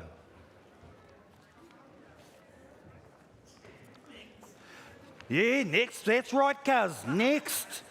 And guess what? The youngest one in that group was 88. Hey, you rangatahis, hey, get off TikTok, get onto the atamira. Hey, if these old fellas can do it, why aren't you doing a haka bugga boogie? Hey, I bet you haven't heard that title for a while, haka bugga boogie. Now, if you're a nanny or koro who is always looking for their phone charger, or your phone is always going flat, put your hand up. Don't be shy. Okay, whia koutou tahi, rua, toru. Who else we got? Hey, if you put your hand up, you could be in to win something. Oh, wee. E kira, you know what? I'm going to go all the way at the back here. I have something that I think will help you, but you aren't allowed to give it to your mokopuna. Okay? Do you know why? It's what they call a power charger bank. Yeah, what does that mean? Ne? Now let's see. Oh, I like your look, I like your hair, I like your phone. Oh, look, there's a whakataitai over here. Oh, you want it too, the power bank? Oh, you know what? Ka tika, ane ke te power bank e haere ana. Ara, kei te pai e kui. Well, hey, you're all going to be able to catch up with her because her phone's going to be charged now. Don't you worry, I will find you something later. The night is still young. The night, well, I think it's the night time, isn't it? Oh, no, sorry, I'm already thinking about our dinner tonight, where half these other kaumātua have run off to. Go get ready, go get steady. Hoi anō rā e tiwi. I hope you really enjoy that power bank, because he tino pai he mea koungara wātu, ka mutu he mea na Ngāti toa. Ka tika, well, they gave us some gifts, say, to hand out to our Kaumātua. And you know what, e te atawhai, e tika ana, kua kui a koe. Kua kui a koe. Nā reira me mau i a koe te rā taonga. Hoi anō rā, we've got the youngest group coming up between the ages of 50 and 85. E te iwi, tuia te muka herenga tangata, the threads that bind us. Ngāi Tahu Taikura acknowledges their tipuna, Te Aritaua Pītama, and his sisters. Wai re mana riwai Pītama of Tuahiwi. The waiata that they're going to be singing this afternoon are in memory of these two tipuna, and are also in memory of those tipuna who gave their lives in World War I and World War II. Today, there are whānau on stage representing Te Ngāi Tuahuriri, Ngāti Wheke, Ngāi Te Rua Hiki Hiki, Aro Whenua, Ngāti Kuri, Ngāti Wai, Ngāti Mahaki, Moiraki, and Awarua. Ko matariki te whetū, hei arataki a rātau. Nō reira, e te wei, ladies and gentlemen, if you're still making your way in, if you make your way in nice and quietly, that'd be fabulous. And if you can move your ways to the middle, so people are walking over you to get in. Ka pai? So ladies and gentlemen, please make your way in. Please take a seat. The next Kaumātua group is ready to take the stage. Nō reira, please take your seats. And e te wi, ho mai te piki paki. Whakanui mai, e o tātou kauheke, nō roto i te wai paunamu, nau mai, piki mai.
Tēnā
Ati hei mauri ora. Kia whai krori e honore hariruia kia i hoa ngā manu. Matua tama wairu e tapu me ngāna hera pono me te māngai anō hei tau toko mai. Ai anei, āke nei ai. Nā reira tēnei katangi apukura ki ngā mate o te wā. Ngā mate ko ngaro ai te tirohanga kanohi. Ngā mate ke wānganui a koutou, ke wānganui a mātou, ke wānganui a tātou, haere. Rātou mā, ko wheturangi tia ki tua te ārai takoto mai, karongi te teiteitanga me te rangatiratanga o te raki. Nā reira, kāpiti hono o tātai hono, te hungamate ki te hungamate. Kāpiti hono o tātai hono, tātou te hongora ki a tātou, āti hei mauri ora. Nā reira, tēnei, a Taikura Ngāi Tahu kua tau mai rā i rungi te karanga o tēnei tō tātanei huihuinga, tēnei tō tātanei kaupapa. Tēnei mihana ki te whare e tūnei, te whare o te papa. Tēnei mihana ki a koutou, ngā mana, ngā reo, ngā mātāwaka, huri no Niutireni. Tēnei ka mihi atu. Tēnei ka kawea mai te aroha o te waka Ōrākei, te waka Maui me te Waipounamu. Tēnei anō ka tau mai rungi te taurua te kau o tēnei tō tātanei huihuinga. Nei rā, ngā paua ngā taua e tuku nei te aroha ki a koutou. Me te maumahara hoki ki a rātou mā, rātou i konei, i tīmata ai tēnei tō tātanei huihuinga, o mātou Ngāi Tahu whānui. Tēnei rā ka mihi atu ki a rātou. Tēnei anō ka mihi atu ki a koutou, nā koutou hāpai nei, tēnei tō tātanei huihuinga, tēnei tō tātanei kaupapa. Nā reira kārei torohia ngā kōrero, mihi ana ki a koutou, huri no tēnei tō tātanei whare, tēnā koutou, tēnā rā tātou katoa.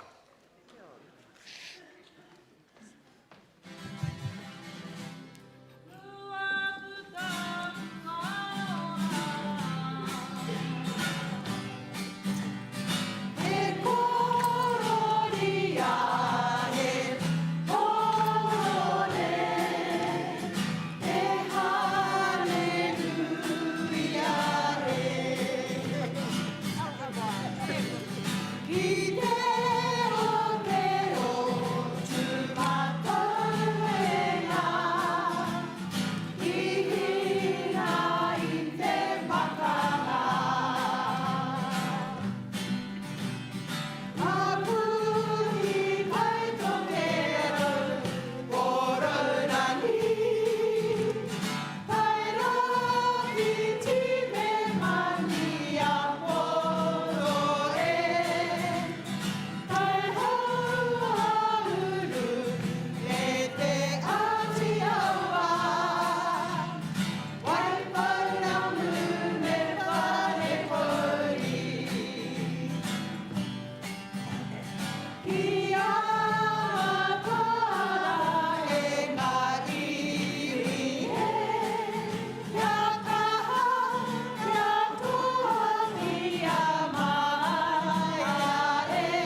raro. Come on. Whakapiripiri. Whakapiripiri.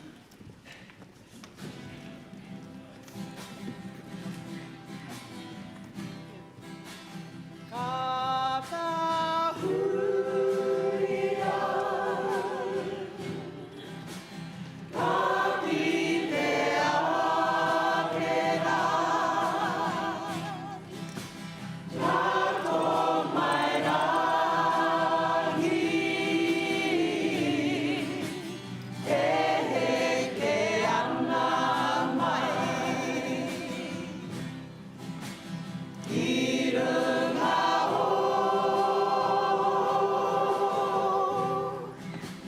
Ōrākei,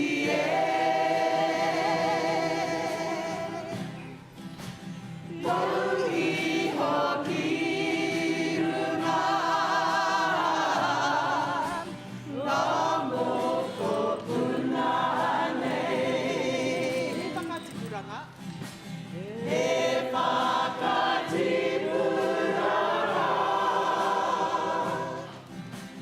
Ngā tahu pōtiki, ngā moko puna, o te wai pauna mue.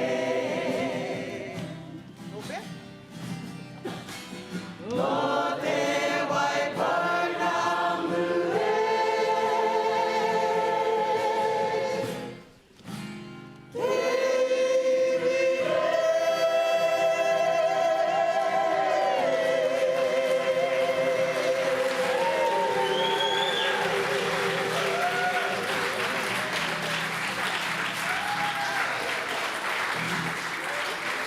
Take 2 seconds. Wait till moko puna. Hey! Pretty here. Aye.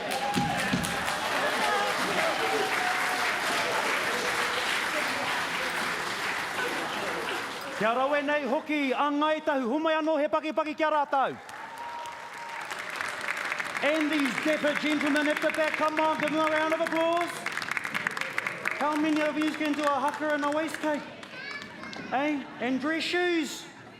Hey, everyone's taking off their kākahu kia haka. Engari ko ngā Kaumātua nei, tēnā koutou. Tēnā koutou te tai mai. All the way from the South Island. And hey, if you're looking for the best pounamu, you have to start doing a thing we call taumau. Ne? This thing called te taumau is just basically we arrange things. Ne? And we create connections. So your iwi and whānau can get some beautiful pounamu. Oh, just joking. Hey, don't want to get in trouble with that one. Hoi anō rā e tiwi, these things aren't easy to put on. And we have to thank our people who sponsor this kaupapa. We've got our volunteers who are here today. Ho mai te paki kia rātou.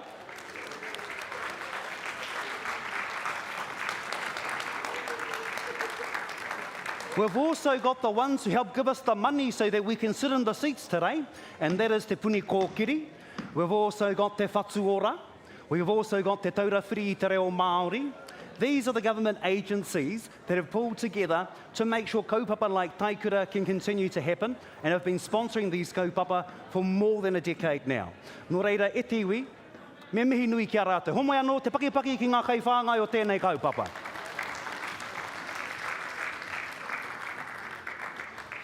Now, the next team coming up is quite renowned, but they don't need any paperwork. They told me, go to our Facebook page. So I went to their Facebook page, and I tell you what, you can learn waiata, you can learn history, you can learn whakapapa, all by watching these kuia Kaumātua going about the motu. The Kaumātua and kuia coming up to our stage shortly are the backbone of our ariki nui ngā wai honui te pō. They travel throughout the country, tai tokerau, te waipaunamu, te tai rāwhiti, te tai hauāuru, taranaki, you name it, these nannies and koros have been all over the place supporting our ariki nui. And today, they're coming to show you some of their most wonderful waiata, talking about things that happened in World War I, World War II, some of the cheeky kōrero, will be delivered to you by the most renowned nanny in the motu, Nanny Mamai. And if you don't know who Nanny Mamai is, anei a Nanny Mamai. Homai te paki kia Nanny Mamai. Now, our Nanny Mamai is absolutely wonderful. She'll remind you, ladies, that you cannot be wearing short skirts. She's like, oh, kia ora! See, this is how it rolls. But this nanny will give you all the schooling so you can go to Pokai and look great. And understand the rationale why we have Pokai. These are some of the taonga kōrero that Auntie Mamai will be sharing with you today. So sit back, relax, and enjoy these wonderful nannies. Homai te paki kia rātou. Oh, hello.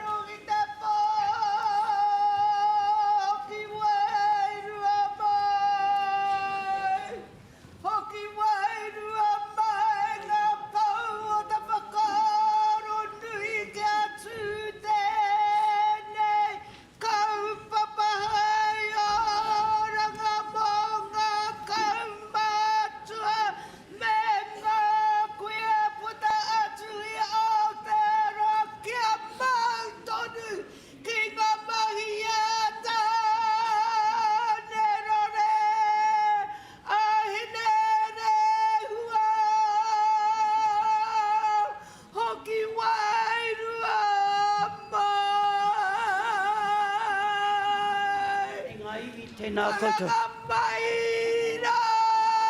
Te Upoko, te Ika-a-Maui.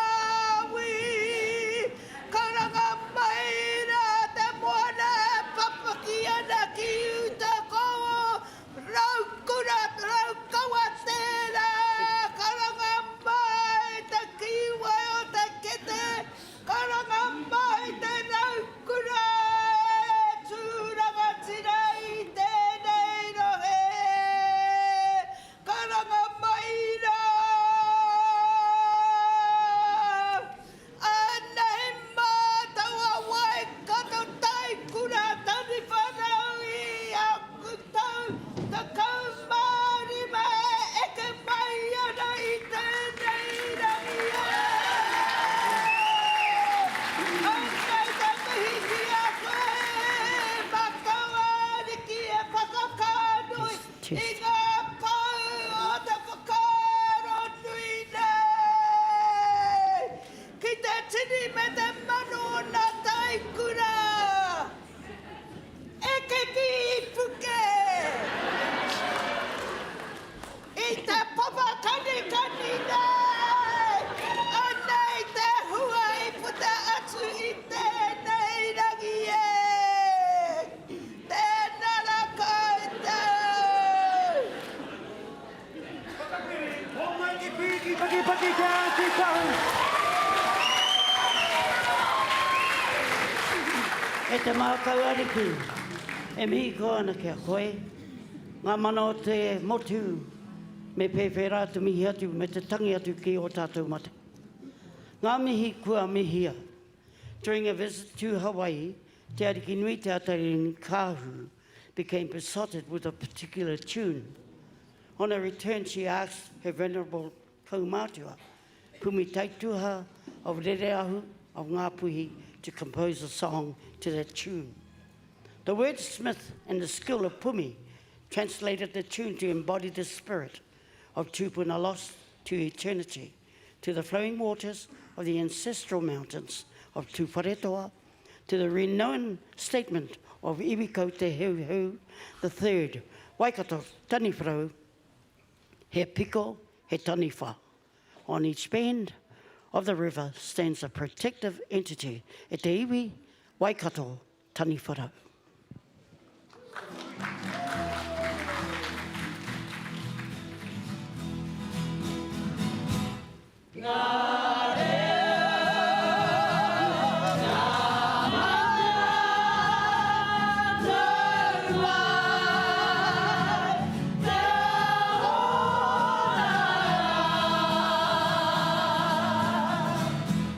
Ngā mana tapu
tupu te kalitoa e hora kia tupu ana.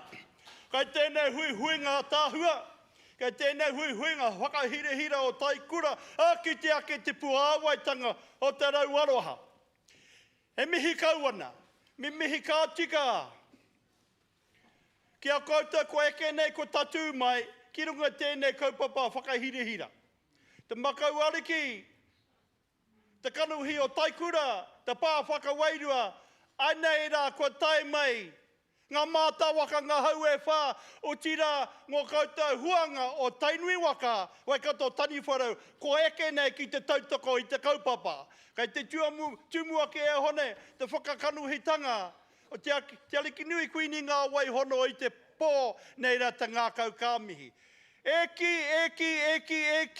E hake tēnei. E te whakataitai Kapa Haka. E rua te koutou, tātou, e Taikura ana. E tū te hihi, tū te waruana. O tira, e tū te ngākau whakangahau. Nei rā te ngākau ka mihi, tēnei ka mihi, tēnā koutou, e kua koia anei rā te ara whanaungatanga, e ara e.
Tātou. Taku ara nā tūrongo I wawe ki te tai rāwhiti. The chant retraces the genealogy of a arikitanga which backdates to the 14th century, of the marriage of Tūrongo of Tainui and Mahinarangi of Kahungunu. In 1856, when the kingitanga was formed by the chiefs of the land at Pukawa, on the western shores of Lake Taupo, King Tāwhiao said at Hikurangi, Te Mānia, on the west coast, Kinuhaku, the west coast of Te Hauauru, e kore e whachi te here ki te tai rāwhiti. Nō reira kia koutou e te tai rāwhiti, ka whai atu ko tēnei waiata, karanga mai te tai rāwhiti, karanga mai ki te ahuatanga o te kaupapa o te paukai, ka tū I roto I a koutou. Nō reira e te iwi tēnei te waiata, and we recall the sayings of King Pōtatau te wherawhero. He said there is but one eye of the needle through which all threads must pass. After I am gone, hold fast to love and to honour each other and to respect each other. Karanga te tai rāwhiti as we reflect the history, the marriage of Tūrongo of Tainui to Mahinarangi of Kahungunu, which backdates to the 14th century, te puea, herangi, to Tā Apirana Ngata, Puru, Ngāti Puru, Member of Parliament, 1925. Te kani te ua, te aitangi, te Ika-a-Maui leader, genealogist, orator, paramount chief of te Ika-a-Maui with King Karakia, circa 1950. The relationship continues. Ngā pō pimia wehi with Te Ariki Nui, Te Tauranga Kahu, 1960 to 2006.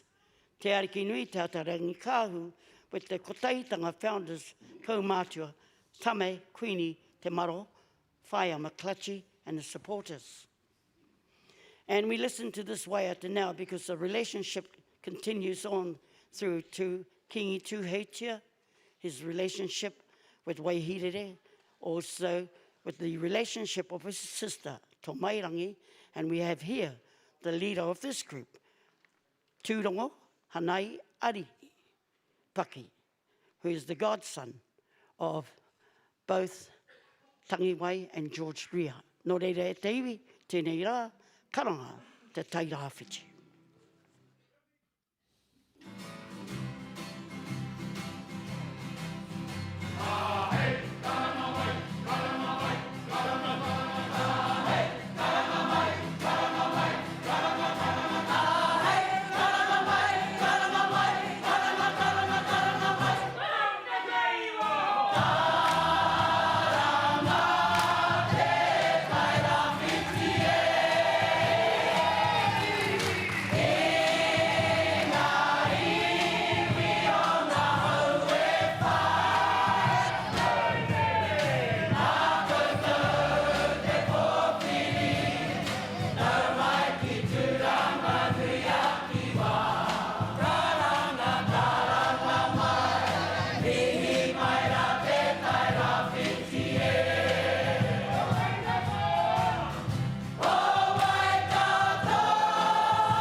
You wonder why the tune Dancing Queen was utilised to enhance this waiata. In 1991, the late Queen Te Ariki Nui, Te Tauranga Kahu, she celebrated her coronation by getting up and dancing with the people. So that's why the tune, Dancing Queen, was adopted. This next waiata, it has to do with the poi. Now, if you use the poi, you can use it as a sensuous instrument. That right? Is that right? I reckon you can. Hold this. And so when we look at that, we think about the art of the poi. We pay tribute to Ngā Muni Huata, the late Ngā Muni Huata, Wāhiao Tūhourangi. She created the poi for you to understand the movements. And the poi is not only a woman's thing. The man used it to make the wrist supple. So when you use the taiha or the patu, that flick of the poi was the magic that enabled the men to utilize those weaponries to effect. So this, in this case, we have, it's all right, that's all right. Well, just make her another adopted member of Taniwharau. Hey, kei taka a pepe, kei taka. And so the action of the poi, it simply says, the mastery of the poi is simply to say, watch, look, and listen. And you can manipulate the poi to speak and say unsaid words. So when you see the poi going out like that, and it comes down like that, I don't know what you're thinking. I got no idea what you're thinking. So, you know, when you think about that, watch the skill. And if the poi goes somewhere else, well, that's something else. All right? Maybe a rejection, I don't know. But here we have the art of the poi. It's a skill that not everyone can adopt. You have to train yourself. All right? So we're going to go to Te Karu. Tuku na te karu, tuku na te kai kiraro.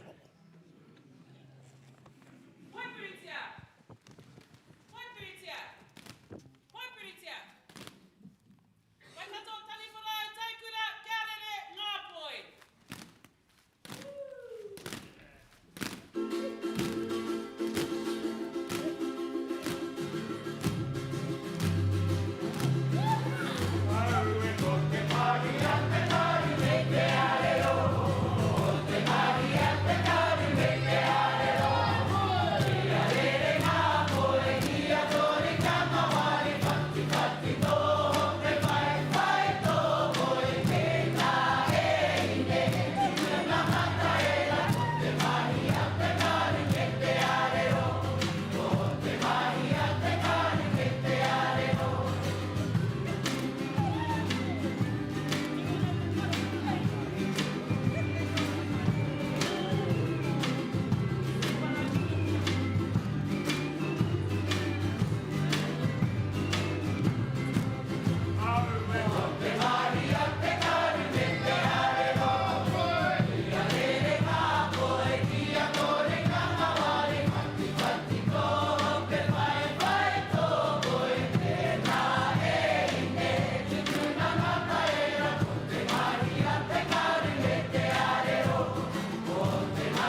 look what the eye sees and look what the hands do.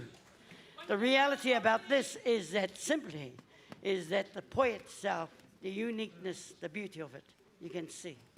It speaks for itself. We're almost at the end of the program now.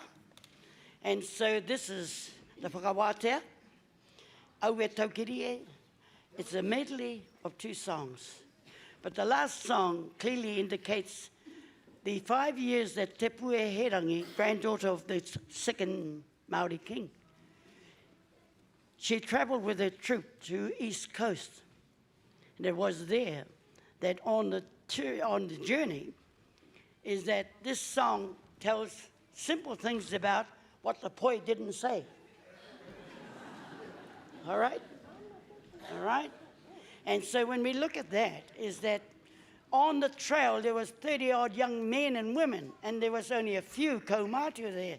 And you imagine what could have happened on the trail, but it didn't.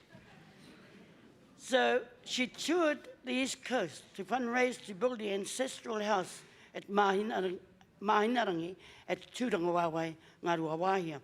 The song talks about how they escalate the climbing hills, they come down around, they stop and stay overnight under the stars, they move again. And it tells about the young men who are eyeing these young women in the group. But the stallion of the group doesn't like it. But the reality is that they're all well behaved, because Te Pue was not going to have a bar of that nonsense. And so this song speaks of that journey, some of the events that happened. Anei, ko te waiata Awa Taikura, and then e ke ngā puke.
Me he mea ka kia te paina.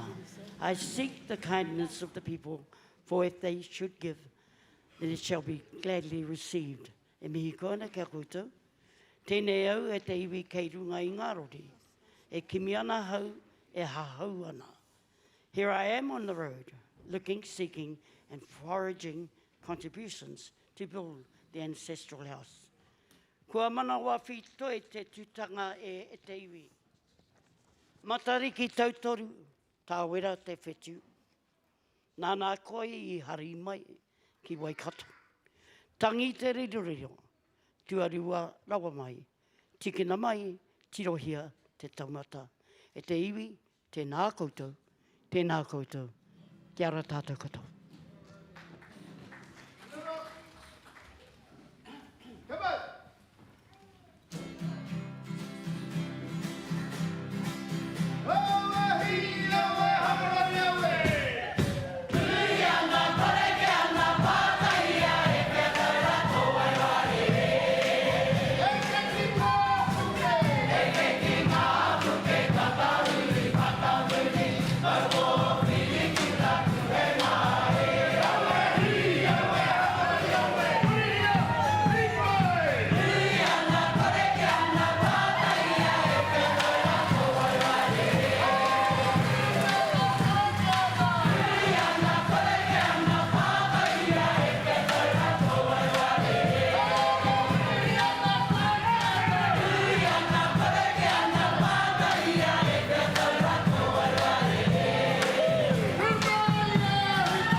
E te iwi, Waikato, Taniwharau, Taikura, homai te paki ki ngā kuia, Kaumātua nei. These are fabulous. Now, e te iwi, that is what you call a class act. But just like any great class act, a lot of this comes down to whānau support. And that support comes from Waikato, that support comes from the kiingitanga, that support comes from the kāhuiariki. And these nannies and kraua you've just seen take the stage from Waikato Tainui have spent 6 months in Auckland, Huntly, Te Kuiti, just to come here to Taikura to celebrate Māoritanga with you today. Homai te paki. But of course, like all good things, you want this, my friend? I've got a nice microphone for you, makes life easy. So, e te iwi, there's a couple things that we need to talk about. First thing is, mihi ana kia te matatini, te puni kōkiri, te māngai pāho, Health New Zealand, aka te whatuora, te Taurawhiri te reo Māori, the Māori Language Commission, and te Tumu Paeroa.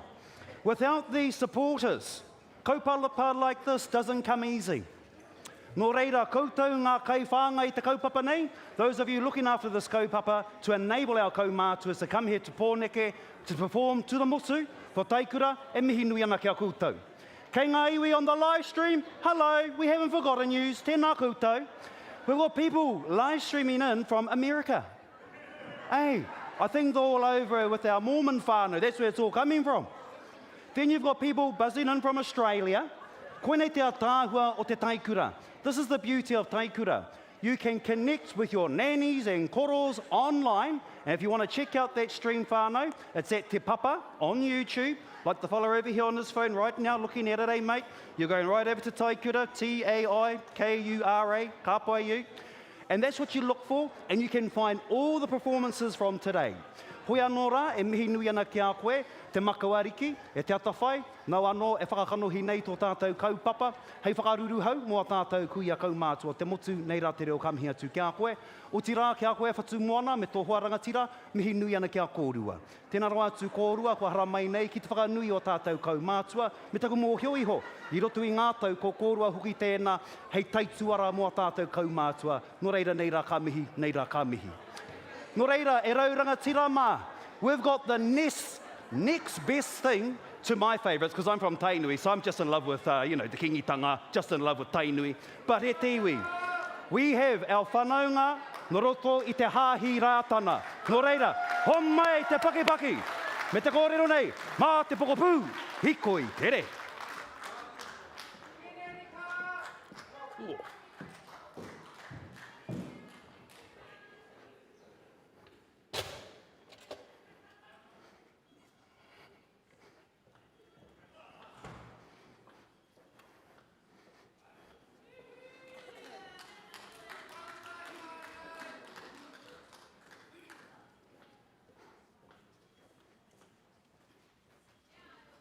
Ka pai rātana, hele.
Ki a koe e iho ngā manu. Tū wā uri uri whai o ki tōnu te rangi me te whenua, i ta korori anui, mātua, tama, wairua tapu me ngā nei ropono, me te māngai hei tautoko mai, ai nei aka nei.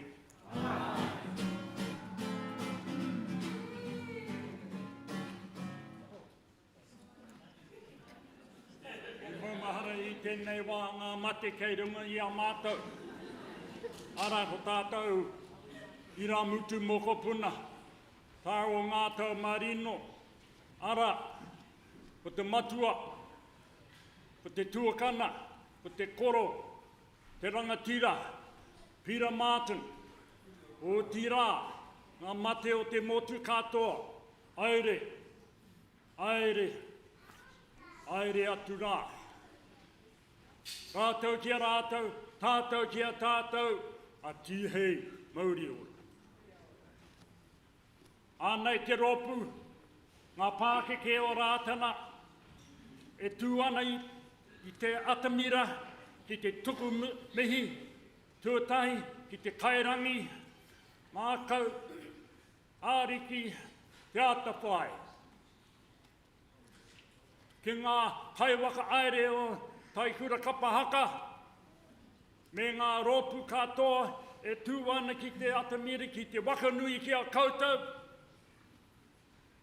Uri no, te pare, wakaruru hau. Nō reira, tēnā koutou. Tēnā koutou, ari koa rā, te matariki. Tēnā tātou katoa. Kia ora.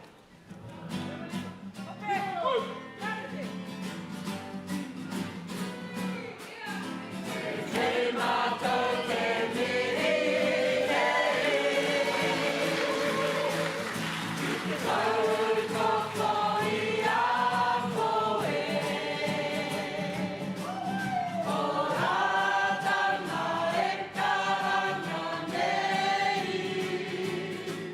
E nā iwi me nā roku Kia ua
Hapui.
Hey!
mai, karamahu mai anō te piki paki paki mo Ngā Pakeke. O rātana. Tēnā koutou. Māngai me ana here pono e te toko toru tapu. That's right, my father is a Ngā Pōtoro. No kai ko he ahau. Pehana e te whānau pai mutunga. Tahi anō ka hoki mai te wāhi omo. Hoi anō, ko te kapa, e whakaeke mai nei ki te papa Tū Wai, as anei ngā kōrero. As we prepare to experience this performance, it is important to acknowledge the remarkable woman whose legacy continues to shape Māori performing arts today, ka tika rā tērā. Tuini Moetu Hāngu Ngā Wai, 1910 to 1965, of Ngāti Wai was one of Aotearoa's greatest composers, cultural leaders, teachers, and champions of te reo Māori.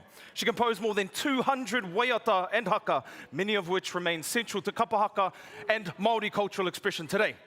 Her compositions carried messages of hope, identity, whakapapa, and pride, helping to strengthen Māori culture during a time when it faced significant challenges. In 1931, Tuini established Te Hoko Whitu Atu, a concert party named in honour of the Māori Battalion, Māori Pioneer Battalion Pioneer Soldiers and the men of the 28th Māori Battalion. I raro i tōna kaiara, i tanga kaorea Te Hoko Whitu Atu, i noho hei kapa haka noiho. I noho hei kaupapa whakatupu tāngata, hei pau whakahaka, whakakaha i te tuakiri Māori, hei kaupapa whakapakari te iwi me te hapori, hei kaitiaki i ngā kōrero, te reo me ngā tikanga tuku iho.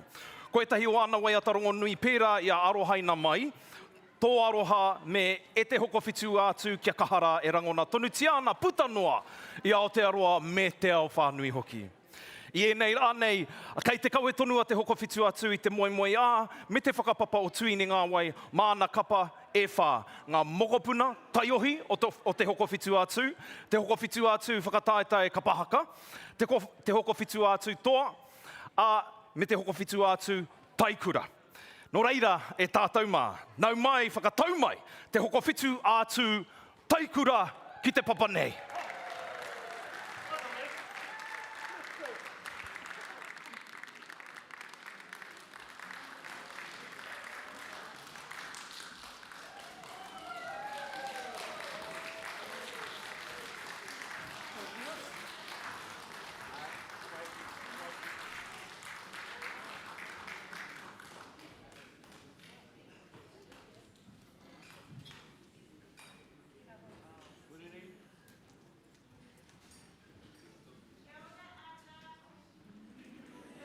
What about the rest of us? Ready to go? Let's hit! Ake kia kahara E hoko whitu hai ki te pakana E hoko whitu kia kaha I rea rā te rangi ingoe E pura mai nei tā whiti Ai rā te rei o nore nui Ki te mutu o rauara Kia kaha ki te kingi Aue! Ake kia kahara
Ai ke ahua ke mai ke atia. Ko te kai ke a ko pai ke. Aka kau pai ke. Aka kau he tipua. Aka kau he Taniwharau. Kau pai ke a kia hua. Pakia ke te piki a koe. Kahu kia te rā.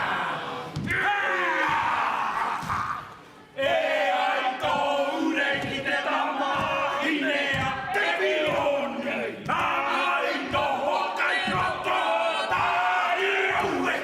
Aue e kōrero e kōrero e. Hei!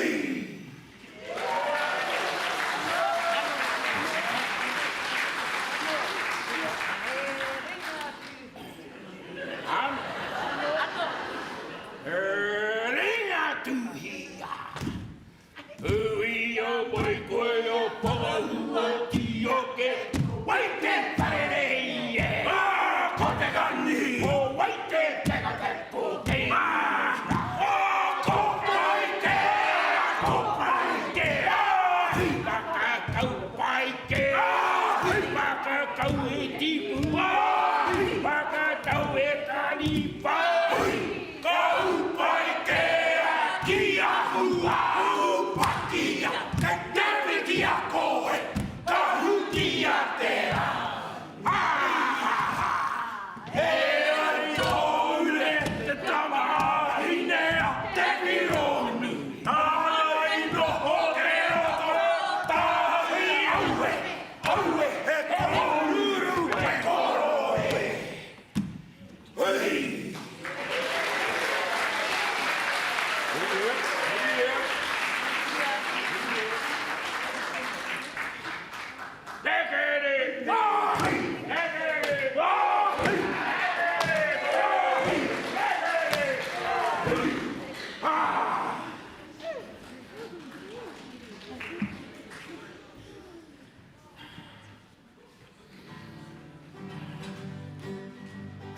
E te hope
ake ake kia kahara. Are atu ai ki te pakana.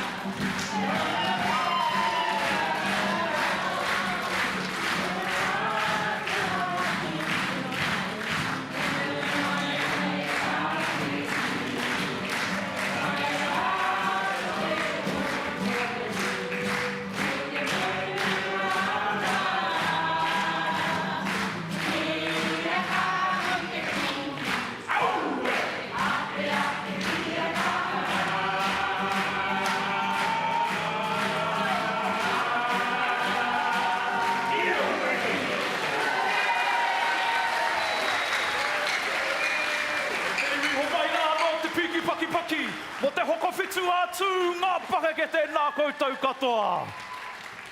Oh, I love it, te whānau, I love it. Ngā waiata tūini ngā wai, hara mai te reka. And you know, so many of our tupuna, especially those times, especially te tairāwhiti, ai kara tēnā koe, I mau mai, I aua waiata, I tā wāhi. As an opera singer, you know, learning all those waiata that came from the places like Napoli, like Tuscany, like ngā wāhi katoa o Italia. Some of those really well-known ones, actually. Mamma son tanto felice che per ritorno tate, la tua mamma felice che il più bel giorno per te. Mamma, marai sonrega la canzone vola. Anyway, all those ones. Taku here. Taku here, kia ora whānau. Taku here kia whakamaoritia e nā waiata. Really want one day, and the kaupapa's going, is to translate those ones from te reo Italiana, pera ki o tātou tupuna, to kiroto ki tō tātou reo. Hoi anō. Tēnei te mihi ake. Ki ngā Pakeke katoa kua tū nei ki runga I te atamira nei. And to you, kai tautoko, ringa ngā waiwai. I just want to take a second to mihi, to all of the kai tautoko behind each and every one of these kapa. You know, it takes a village to raise a child. It takes an iwi and a hapu to get our Kaumātua and kuia here. Nō reira, kei ngā iwi katoa, kei ngā whānau katoa, tēnei rā te mihi ake kia koutou. E mihi o ki ana ki a tātou kai tautoko, te whatuora tēnā koutou. Te taurāwhiri te reo Māori, e mihi kaua ki ana. Te tumu paeroa, te whatuora, te puni kōkiri, he kura, te tangata trust, te matatini anō hoki. Koi nei ngā ringaringa me ngā kai tautoko I tēnei kaupapa nei. Te papa, man, it's awesome to be back in this whare. One of the kaupapa that we would love to bring to Rongo Maraeroa at one time is a kaupapa called Toiere. And as I mentioned before, Toiere takes those well-known tunes. Nā, ka whakamāori hia. Koira e tahi o ngā mahi. Kei mua I te aroaro e te iwi. Who's been to the heart of Ngāti Hine, kia Matawaia? Any Matawaians in the whare? Oh, pea, tēnā koutou, tēnā tātou. One of the beautiful things about our kaupapa is te hahunga mai, te whakaore mai, o enei waiata ātāhua o e rā. One thing, I did want to just share a little waiata from home. It's called ata anaru. Now, one of the crack-up things about our reo, tēnei mahi te mino, flipping from one to another language. So just have a listen to this little ditty, this little ruri. No, ngā puke rau o Ngāti Hine, to have a listen for those kupu mino, those kupu. Taku haere ngā tuki a tā naru, e hoa, warabara hanareti parawa. He hinu, he tupeka, he tīraurau, he himi, he tarau, mo te kuia, hei! Ki mai a naru, ai tiki hampaka. Ki atu hoki au plenty moni Māori. Kiri mihaki peni hana me te moni ko mihana. Ha ha, you see. Alrighty Māori, take away para awa anymore. Oh yes. Tarama waia, tarama whonu waia rehi, moto paiki moto ka ha, ka pai. Hoki ki te kāinga me te piki pāsara, ki mai te kuia weri kuru hasi pene. Himi himi napi napi, hoki ki te rūma, ka pai te kisi kisi e.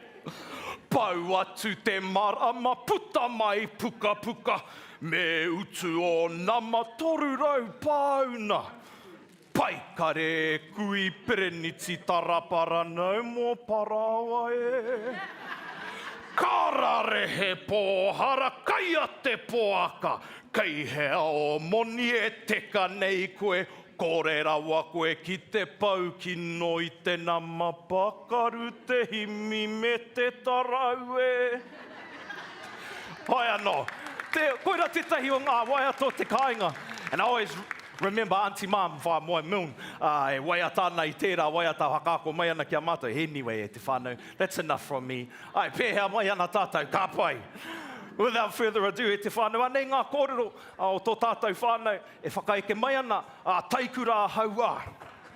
Ko maunga tautari te maunga, kawa ngā maunga, ko tope hai hai, waitakaruru, wairere, te au o Waikato ngā awa, ko tainui te waka, ko Ngāti Were, Ngāti Wai nganui, te rangi taupi me Ngāti te oro ngā hapu, ko kai a te mata, ruku Moana, te iti o haua, me raungaiti ngā marae, ko Ngāti haua, te iwi. Ko nei te iwi whakapono e mihi atu nei, e tangi atu nei. Ko tēnei te tautua ngahuru, ko tū te Taikura haua ki tēnei kaupapa motuhake. I te taurua mano te kaumaono I tū te karanga mai te reo pōwhiri o he kura tangata trust, me te māngai tautoko o Tū Rongowhaki, kia haere ngātahi te iwi o Tumuaki ki te taha o Waikato Taniwharau. Ko te pāpā anaru te tamehana, te tumuaki I tauawa, nāna I arahi I te Taikura a haua, kia mātou tuatahi, I nāia nei, kei te arahi a wairua. Ko te taumahatanga o te ngākau kōrero I ki pairau, te nuinga o ngā Kaumātua I tūtahi mai. Toko ono noiho, kei te tūtonu, hei tautoko I tēnei kaupapa. E mihi ana kia te ao marama maka, pare holder, Gail Murray, te rehia Hauraki, Amos Goddard, Tiritiri Wilson, Hine Love Thompson, Tangi Moana, Tū Hakaraina, o tira e te whānau ko ngā waiata I kawe mātou I tēnei tau, anei e tūnei ko te rere o te aroha, te tangi a te ngākau mo ngā mate, kei roto I ngā tau kua pāhimo. O tira te whakanuia hoki ngā tau whāinga, kua tutuki mātou aha pū, aiwi, mauriora, homaira e te whānau, te piki paki paki, Taikura a haua, Auntie Mabel's favourites.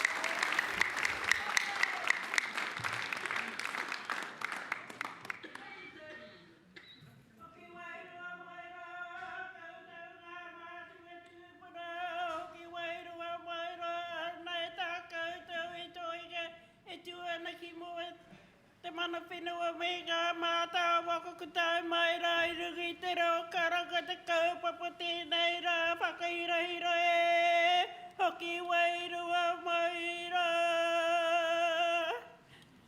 Tū tani mai tāri ki nui kuini ngā hai hana I te pā ki runga I te ahura wa tapua mātu atu puna e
o tuia,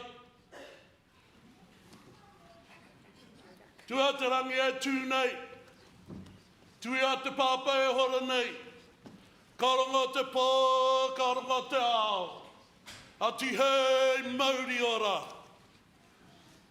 E wana rehe karoria ki te atua, he mangaronga ki te whenua, he whakaro pai ki ngā tangata katoa. Kia tau te korowai manaki o te atua, ki runga i te kuini Māori, te ariki nui nā waihoni i te pō. Kia noho ia i runga i te ahurawa tapu o na mātua tupuna. E mi ki te kaui ariki whānui tonu, rire hau, pai mārire. Ki nā mate kai wainganui a tātou. O ki koutou i roto i te kāhui wairua o te atua.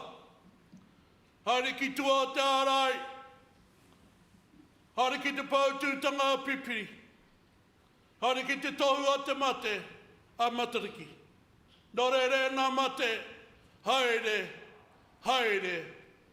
atu rā. Ka uri au te mi aroha. Ki te whakaruru hau o te nei kaupapa, te mākau ariki, te atawhai. Anei te taikura hoa e mihi ana ki a koe. Me nā mata waka, nā taikura o te motu, ka tai mai e whakanui ana te tauhau Māori, he kura, he tangata. Nō reira te nā koutou. I tēnei tau e whakanui ana mātou i tō mātou huringa tau, tua ngāhuru.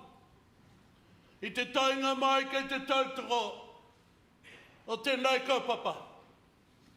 Nei ratumi o te nākau ki a tātou, nō reira tēnā koutou, tēnā koutou katoa.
hono rātou tohunga matiki a rātou. Āpiti ona tātai hono tātou tohunga ora ki a tāta katoa. Huri noa, tēnā koutou, kia ora tātou katoa. Whakawehe.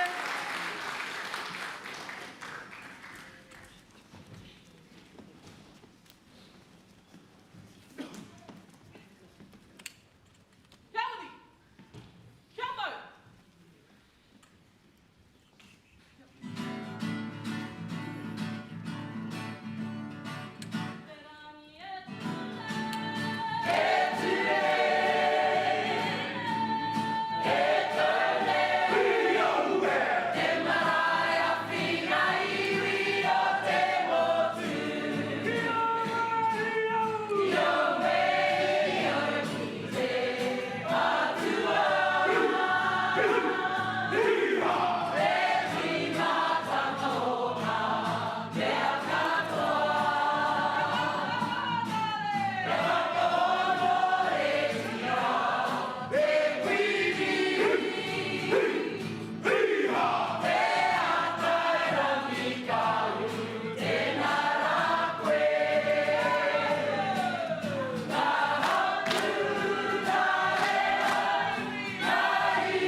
te whānau te piki paki paki, Taikura a haua. Ooh, beautiful, beautiful. Oh, man. You know, my heart smiles, especially thinking of all my own Kaumātua and kuia back home. And I'm glad, thank you for being able to live stream our kaupapa to Te Ao. Apparently we've got people watching from Canada, Aussie, hea ke noa atu no reira, and tēnei te mihi runga i ngā iarere kia koutou mā, ai mātakitaki mai ana i ngā kāinga, kia ora rā.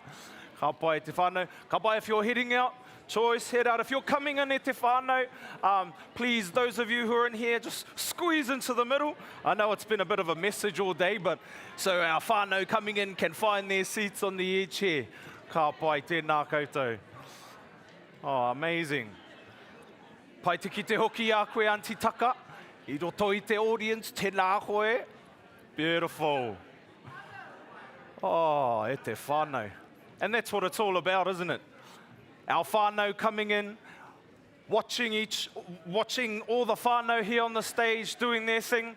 Nā, ka titiro atu tātou ki te 2027, e tūnei te matatini, a kiroto o Tainui waka. Man, I'm excited.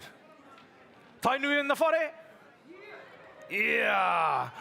I thought actually Whai Ata might be here. Oh, must be our popo. Why no? Tēnā tātou, kei a tātou kapa, kua tae nei. I tēnei wai te whānau ka tahuri atu ki ngā kōrero. Mō te kapa e eke mai nei ki runga ki te atamira. Tarawera te maunga, tarawera te moana. Tūhaurangi te iwi. 2026 marks the 140th anniversary of the eruption of Tarawera Maunga.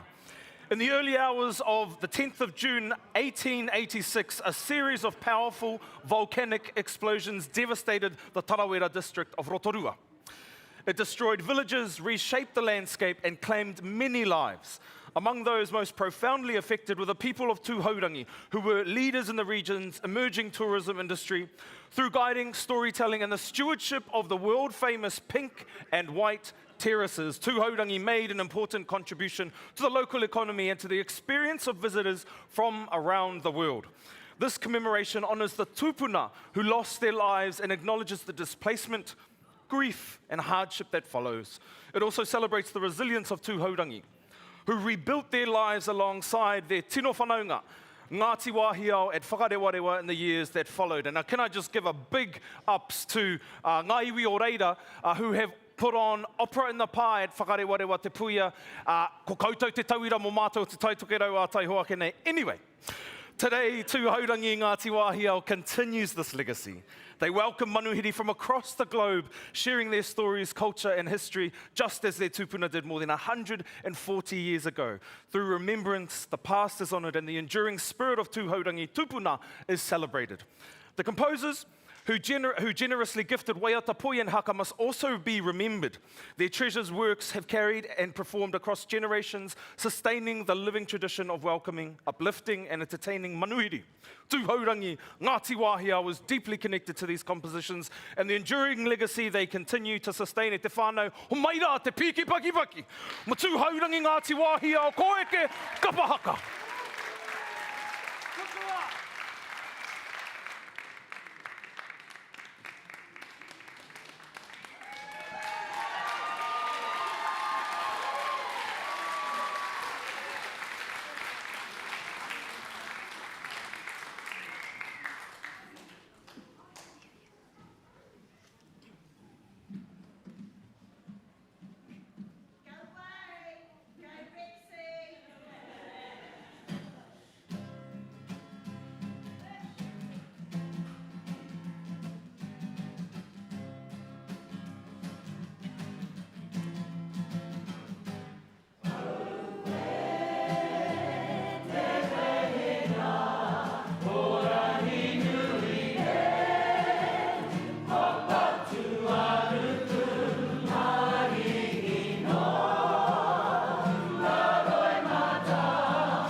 ngā whitinui e. Ko te kuri whakamarumaru o te wharenuku, hea hotea. Tēnā tō tūtaua, he rongo kā whawhai. Ko te kawa tūai nuku, tūai rangi, tūai papa, tūai tāneru nuku a tūai. E ngā mātāua ko te motu, tēnā koutou ki tēnei whare whakaharahara o te pāpa. Nau mai, ki tēnei takaro o te hunga rangatahi. Nō reira, koe hui nei, ana, ko ono te kau, neke atu tau. Nō reira, tēnā kouta. He aha te kōrero. Nā, anai, a tūhaurangi Ngāti Wai hiau, ka tū e te atamira, i te mana, me te ihi, o te arawa waka, te arawa iwi. Nā, kei te toa te arawa, ki te matatini, kei te tō o te kura tuarua, te arawa, nā, kei te toa, nā, tēnei rā. He pēa, he trifecta pē. Nō reira, nā mihi ki a koutou, tēnā koutou, tēnā koutou, tēnā koutou katoa.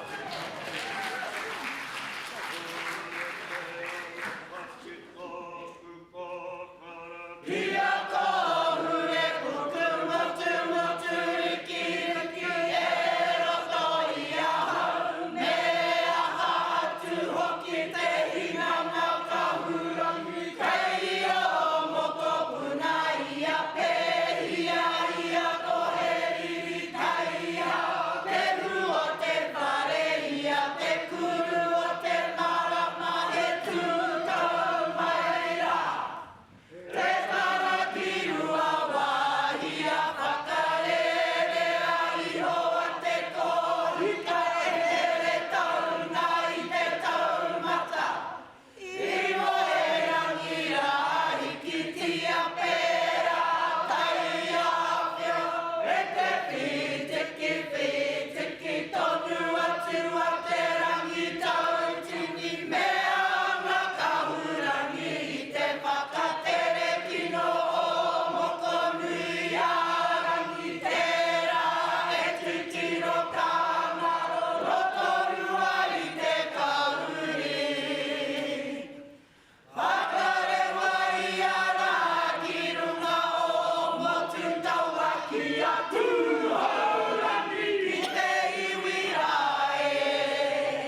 mau.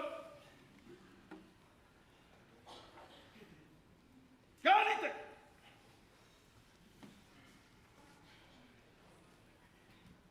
Tēnā tangahia.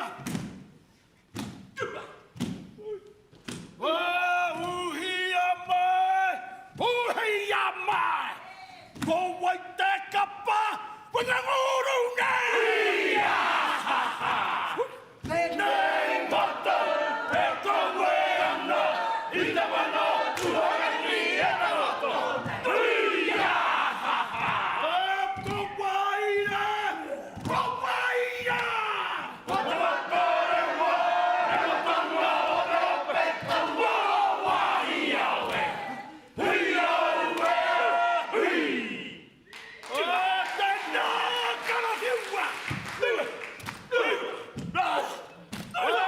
Tuhia mai nei, o he tapo hiri, ka tai mai, Taikura! Hara mai taku taonga. Hia waiara, whakataira Ngāti Awa Taikura. O taku tupuna, tama Te Awa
ki manoa mai ea te mātahi o te tau.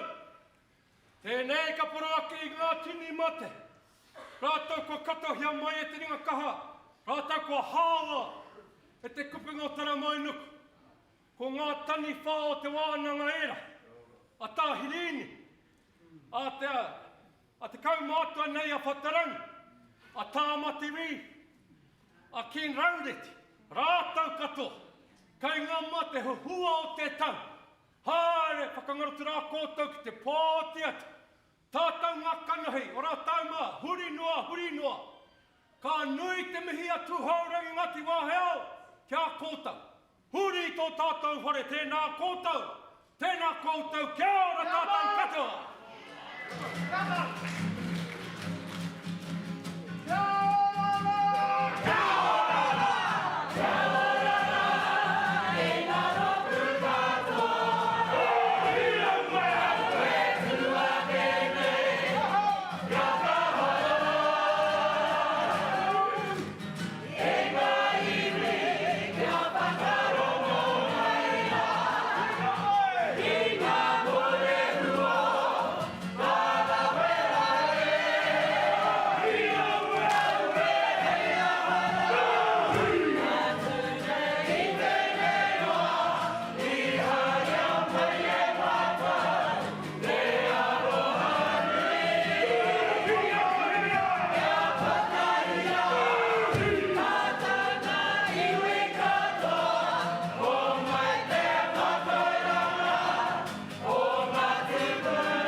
Kaya kumanu huia, tēnā koutou katoa. A pai e tātou mā, putātū kuhu mai. Whānau, I think we're on our second to last ropu. It's been a day. Hey, and we got another day, pōpō. E mihi ake ana ki o tātou tini kapa, ngā kai haka, o tēnei whatarangi, tēnei papatū waiwai, a tēnā koutou katoa. And to you, our supporters, mai kore ake ko koutou, I rangati rai te kaupapa nei, tēnā koutou katoa. E te whānau, we are going to get straight in to our next kapa, tēnei te whai ake nei, ko aku whanaunga o taranaki ki te tonga. Ai he ngā ruahine tēnei, Ngāti Tū, kia ora tātou, kia ora koutou aku whanaunga. Taranaki ki te tonga, Taikura Kapa Haka Rōpū was established in 2006. At te matatini 2007, which was the last time I actually ever did kapa haka, ever. Nō reira, tēnei ka mihi. This was where our rōpū, Taranaki ki te tonga, first performed on the National Atamira in Palmerston North. Taranaki ki te tonga Taikura has drawn Pakeke members from ngā iwi o ngā rauru, Ngāti Ruanui, ngā ruahinerangi together and uphold the tradition of kapa haka. The rōpū used to be under the tutorship of Anne and Sid Kershaw, Bib Ngārewa Tupito, and the late Dawn Maruera, Huikahu, and John Nyman. This rōpū is now under the tutorship of Shay King and others who can assist. Nā, a tēnei te whakamānawa atu nei, we would like to acknowledge all those who have passed over the years, who are well known to the kapa haka world. Their great tutoring, mentoring, and performance amongst other people and other places around the world. Moi maira koutou ki tō koutou moi ngaroa.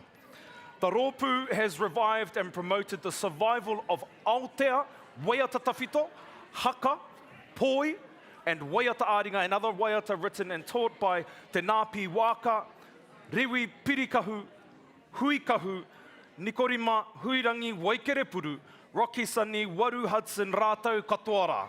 This rōpū participates in these cultural activities which benefits their wellness, their hauora, their good health, and the enjoyment of watching other participating rōpū. They also see it as a key component for our tamariki to follow by example into the future. Nō reira, kai te iwi nui tonu ho maira te piki paki paki, mō taranaki ki te tonga, Taikura wā tātou pakeke, haere mai rā.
mātua te whenua, whakaaro pai ki ngā tāngata katoa.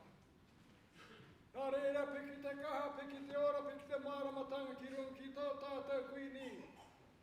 Māori, te ariki nui, te ata hāwai hono i te po. Nā reira, te mihi ana ki ai rungi tōna urewa tapihanga tia nāna tūpana. Mihi ake ne ki ame tōna whare kāhui ariki katoa, hire hau pai mari. Nā reira ngā tangi ngā mō te oki kia rātou mā, kua wehe atu ki te po. Nā reira ngā mate hai. Ngā mate hinga mai nei, ngā mate hinga mai nā. Ngā mate o ngā tau, ngā marama o enei rā hoki haere koutou. Nā re me mai mahara tonu, nā rātou mā, kua mate i te tau ko pahure. Nā re maha hoki o rātou. Tēnei wiki i mate a ena pi hopa, me ki hoki a tīpene kira. Tērā marama i mate a karaka tīpene, tēnei tau hoki i mate a Dwayne Luke, a June Kershaw, me ki hoki a Paula Kershaw. Nā reira haere atu rā, e ngā whanaunga, haere atu rā, ki o koutou mātu ki o koutou tūpuna. Nā reira ngā mate haere. Haere ki te hui ngō te kahurangi ki te kāinga tūturu mo te tangata. Haere oki ki roto e te whare o tō tātou matua nui te rangi ki tōna ringa matau hoki. Nā reira ngā mate aere oki. Nā reira, kapiti hono tātai hono, koutou te hungau. E ngā iwi, e ngā reo, e ngā mana, e ngā mātau waka tēnā koutou. Tēnā koutou roti tēnei tō tātou nei huinga. Tēnei anō hui a Taikura Kapa Haka.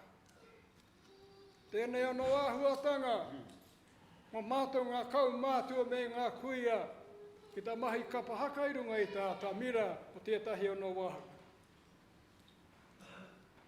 Nā reira, mihi mai ki tēnei tā mātou nei rōku Kapa Haka taranaki ki te toka.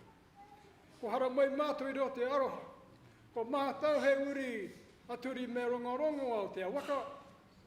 Ko Ngāti rua nui, ngā rua hine me ngā rauru. Ngā iwi e toru i rotu tēnei tā mātou nei rōku. Nā reira, ko hara mai mātou, mai te rio o taranaki, te mau ngati i tō ea. Ko hara mai mātou, i rotu i te aroha. Nā reira, tino koa ta hari o mātou ngākau, ko te tū mai mātou runga i te atamira, ki ta waiata ngā waiata i ako mātou i te wai o rana, o mātou tūpuna. Nā reira mihi mai ki a mātou. Nā reira he mihi mutunga ki te hau kāinga. Te awa, ka titoa rangatira, ka mihi nui ki a koutou mō koutou nei mana ki tanga ki runga ki a mātou. O hara mai waiga nui a koutou tēnei wahanga. Nā reira tēnā koutou, e rauranga tira mā tēnā koutou katoa. Oi kia mau. Oi kia rite. O te Tō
tupu mai ai e ai. Pero ki, era hoki rā te unuka o te rangi, te tuku o te rangi, te mai hei o te rangi, te mama nei o te rangi, e rongo puru kia kia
Tēnā koutou, taranaki ki te tonga, e mihi ana.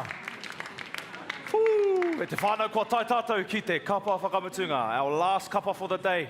She's been a marathon. Homai te piki paki mo ngā kapa katoa te rā e te whānau.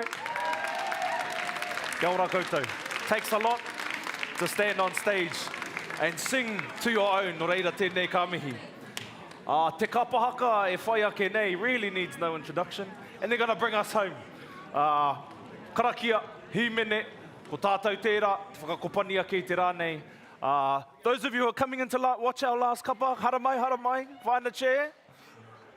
Don't leave e te whānau e. Last ones. Nā, once again, the Auckland Anglican Māori Club take delight in attending he kura te tangata Taikura, to celebrate Kapa Haka for the aged, the gifted, and definitely highly talented. They've been around since 1967, and they're proud to bring tunes and lyrics from composers pre-1970. Take photos, only good ones, e ko tā rātou.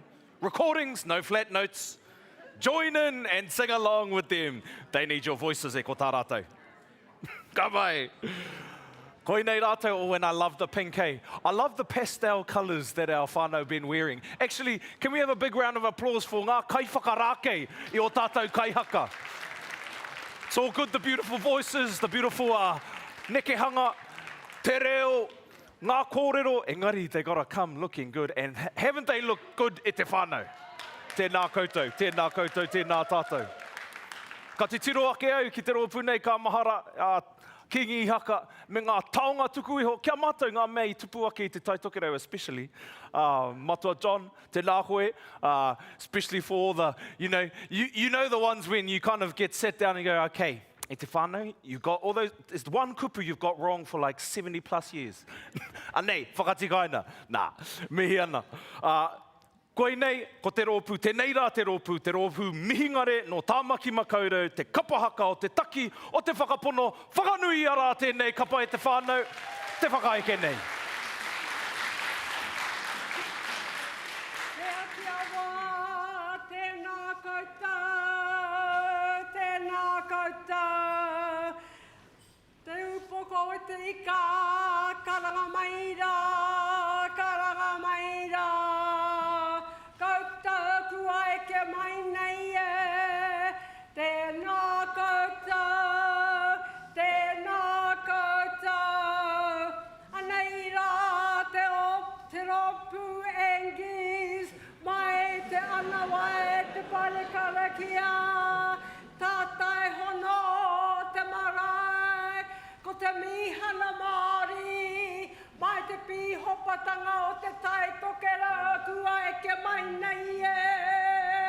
Tēnā koutou, tēnā koutou, tēnā tātou katoa. Tātai whetū ki te rangi, mau tonu, mau tonu, mau tonu. Tātai tangata ki te henua, ngaro noa, ngaro noa, ngaro noa. Ko e tēnei te kauenga mai te aroha ki o tātou mātua, o tātou pāpara, rātou I tā whaiwhai haere atu ai ki ngā pakanga o te ao. E te hoko whitu atu, te rua te kaumāwaru, haere, haere, haere o ti atu koutou e tamara mai. Ngā maunga o kirihi, ngā manga o kiriti, I he tuki ai ngā pūrepo e. Ko te wero, ko te patu, ko te haka, ko te ngeri. I wāwaro ai, I haruru ai, I te pō I te a. Ngā tua one kai ripi ara, kai tūnihia ngā pakanga ki te uru. Pare kura atu ai tō tātou pō kaitara Māori e. Ko te rongo hau mai, ko te mana tūtonu. Takoto kau atu he whenua I wike. Koutou rā ngā tamatoa o te ara. E moi rā koutou I te moenga o te toa. I te māra hakataro o te muha o te riri. Hei te kapu o te ringa. O tū mātauenga. I te maru o te wihi, o te ihi, o te tapu o te mana. E moi rā koutou e tamara mai. Koutou tamato noa o te aroa. E ara haka kake ki te toi o ngā rangi. He patu ngā tapurawa ke haka rau Ōrākei. Kia kite e te mano. Kia rongo e te tini. Ko te haka heke toto nei.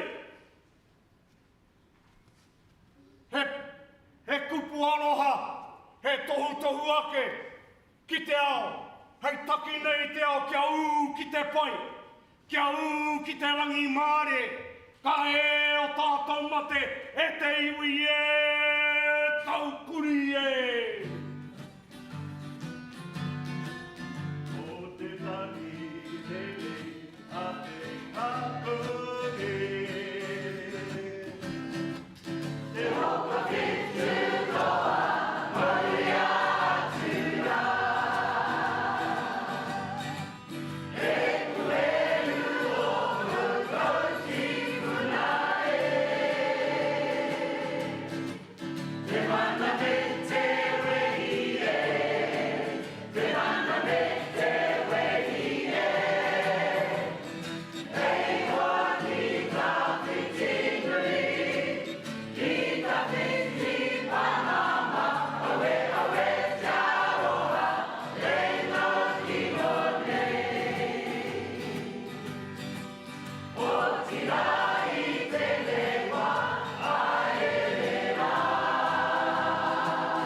say it's not a competition, e teka.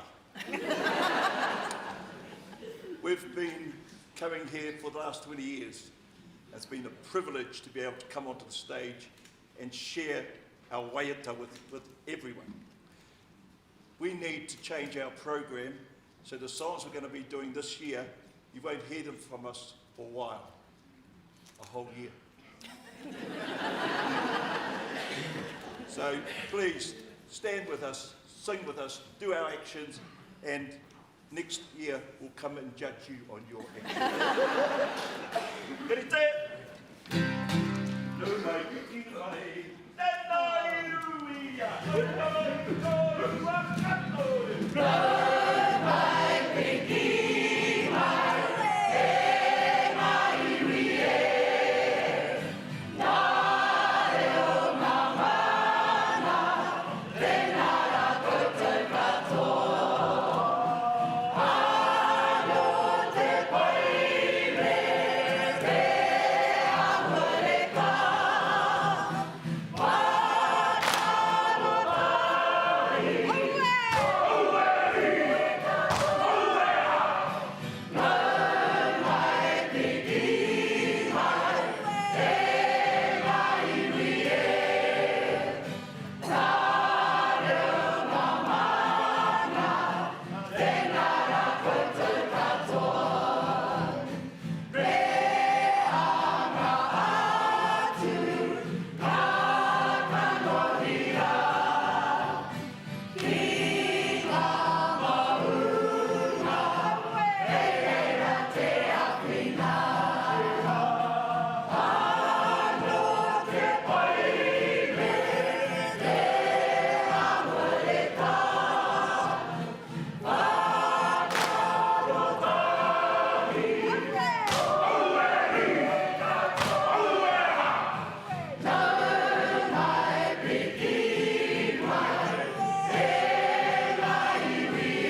identified the mistake in that performance, give yourselves a pat on the back.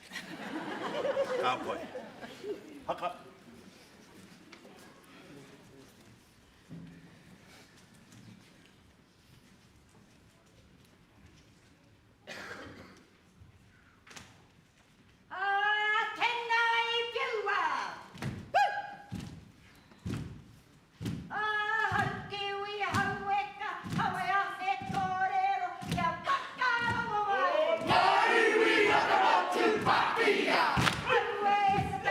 Ngāi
Te oma.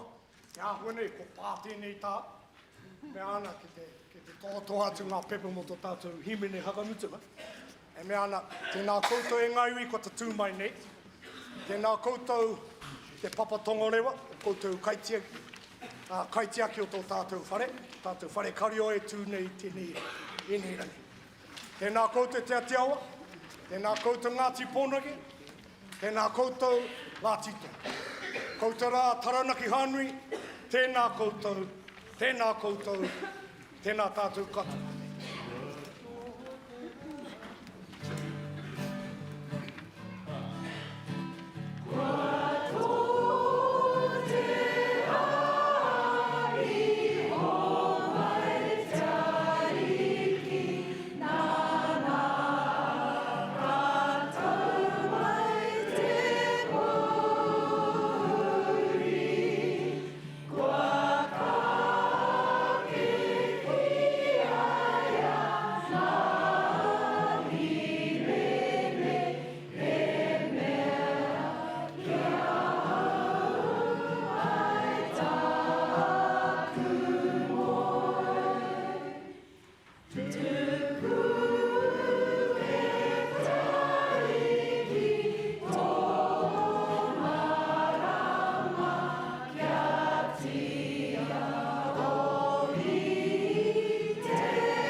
Tēnei rā te mihi, o mai anō rā te piki paki mo tō tātou kapa.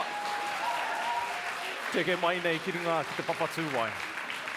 Kapa e te whānau, well, day 1 over, day 2 a pōpō, hoki rawa mai, and we'll see you then. Pō Māori e te whānau, and for those of you going to the dinner, ka kitea koutou ai nia kene. Ka pai? Mihi ana e te whānau, mauri ora.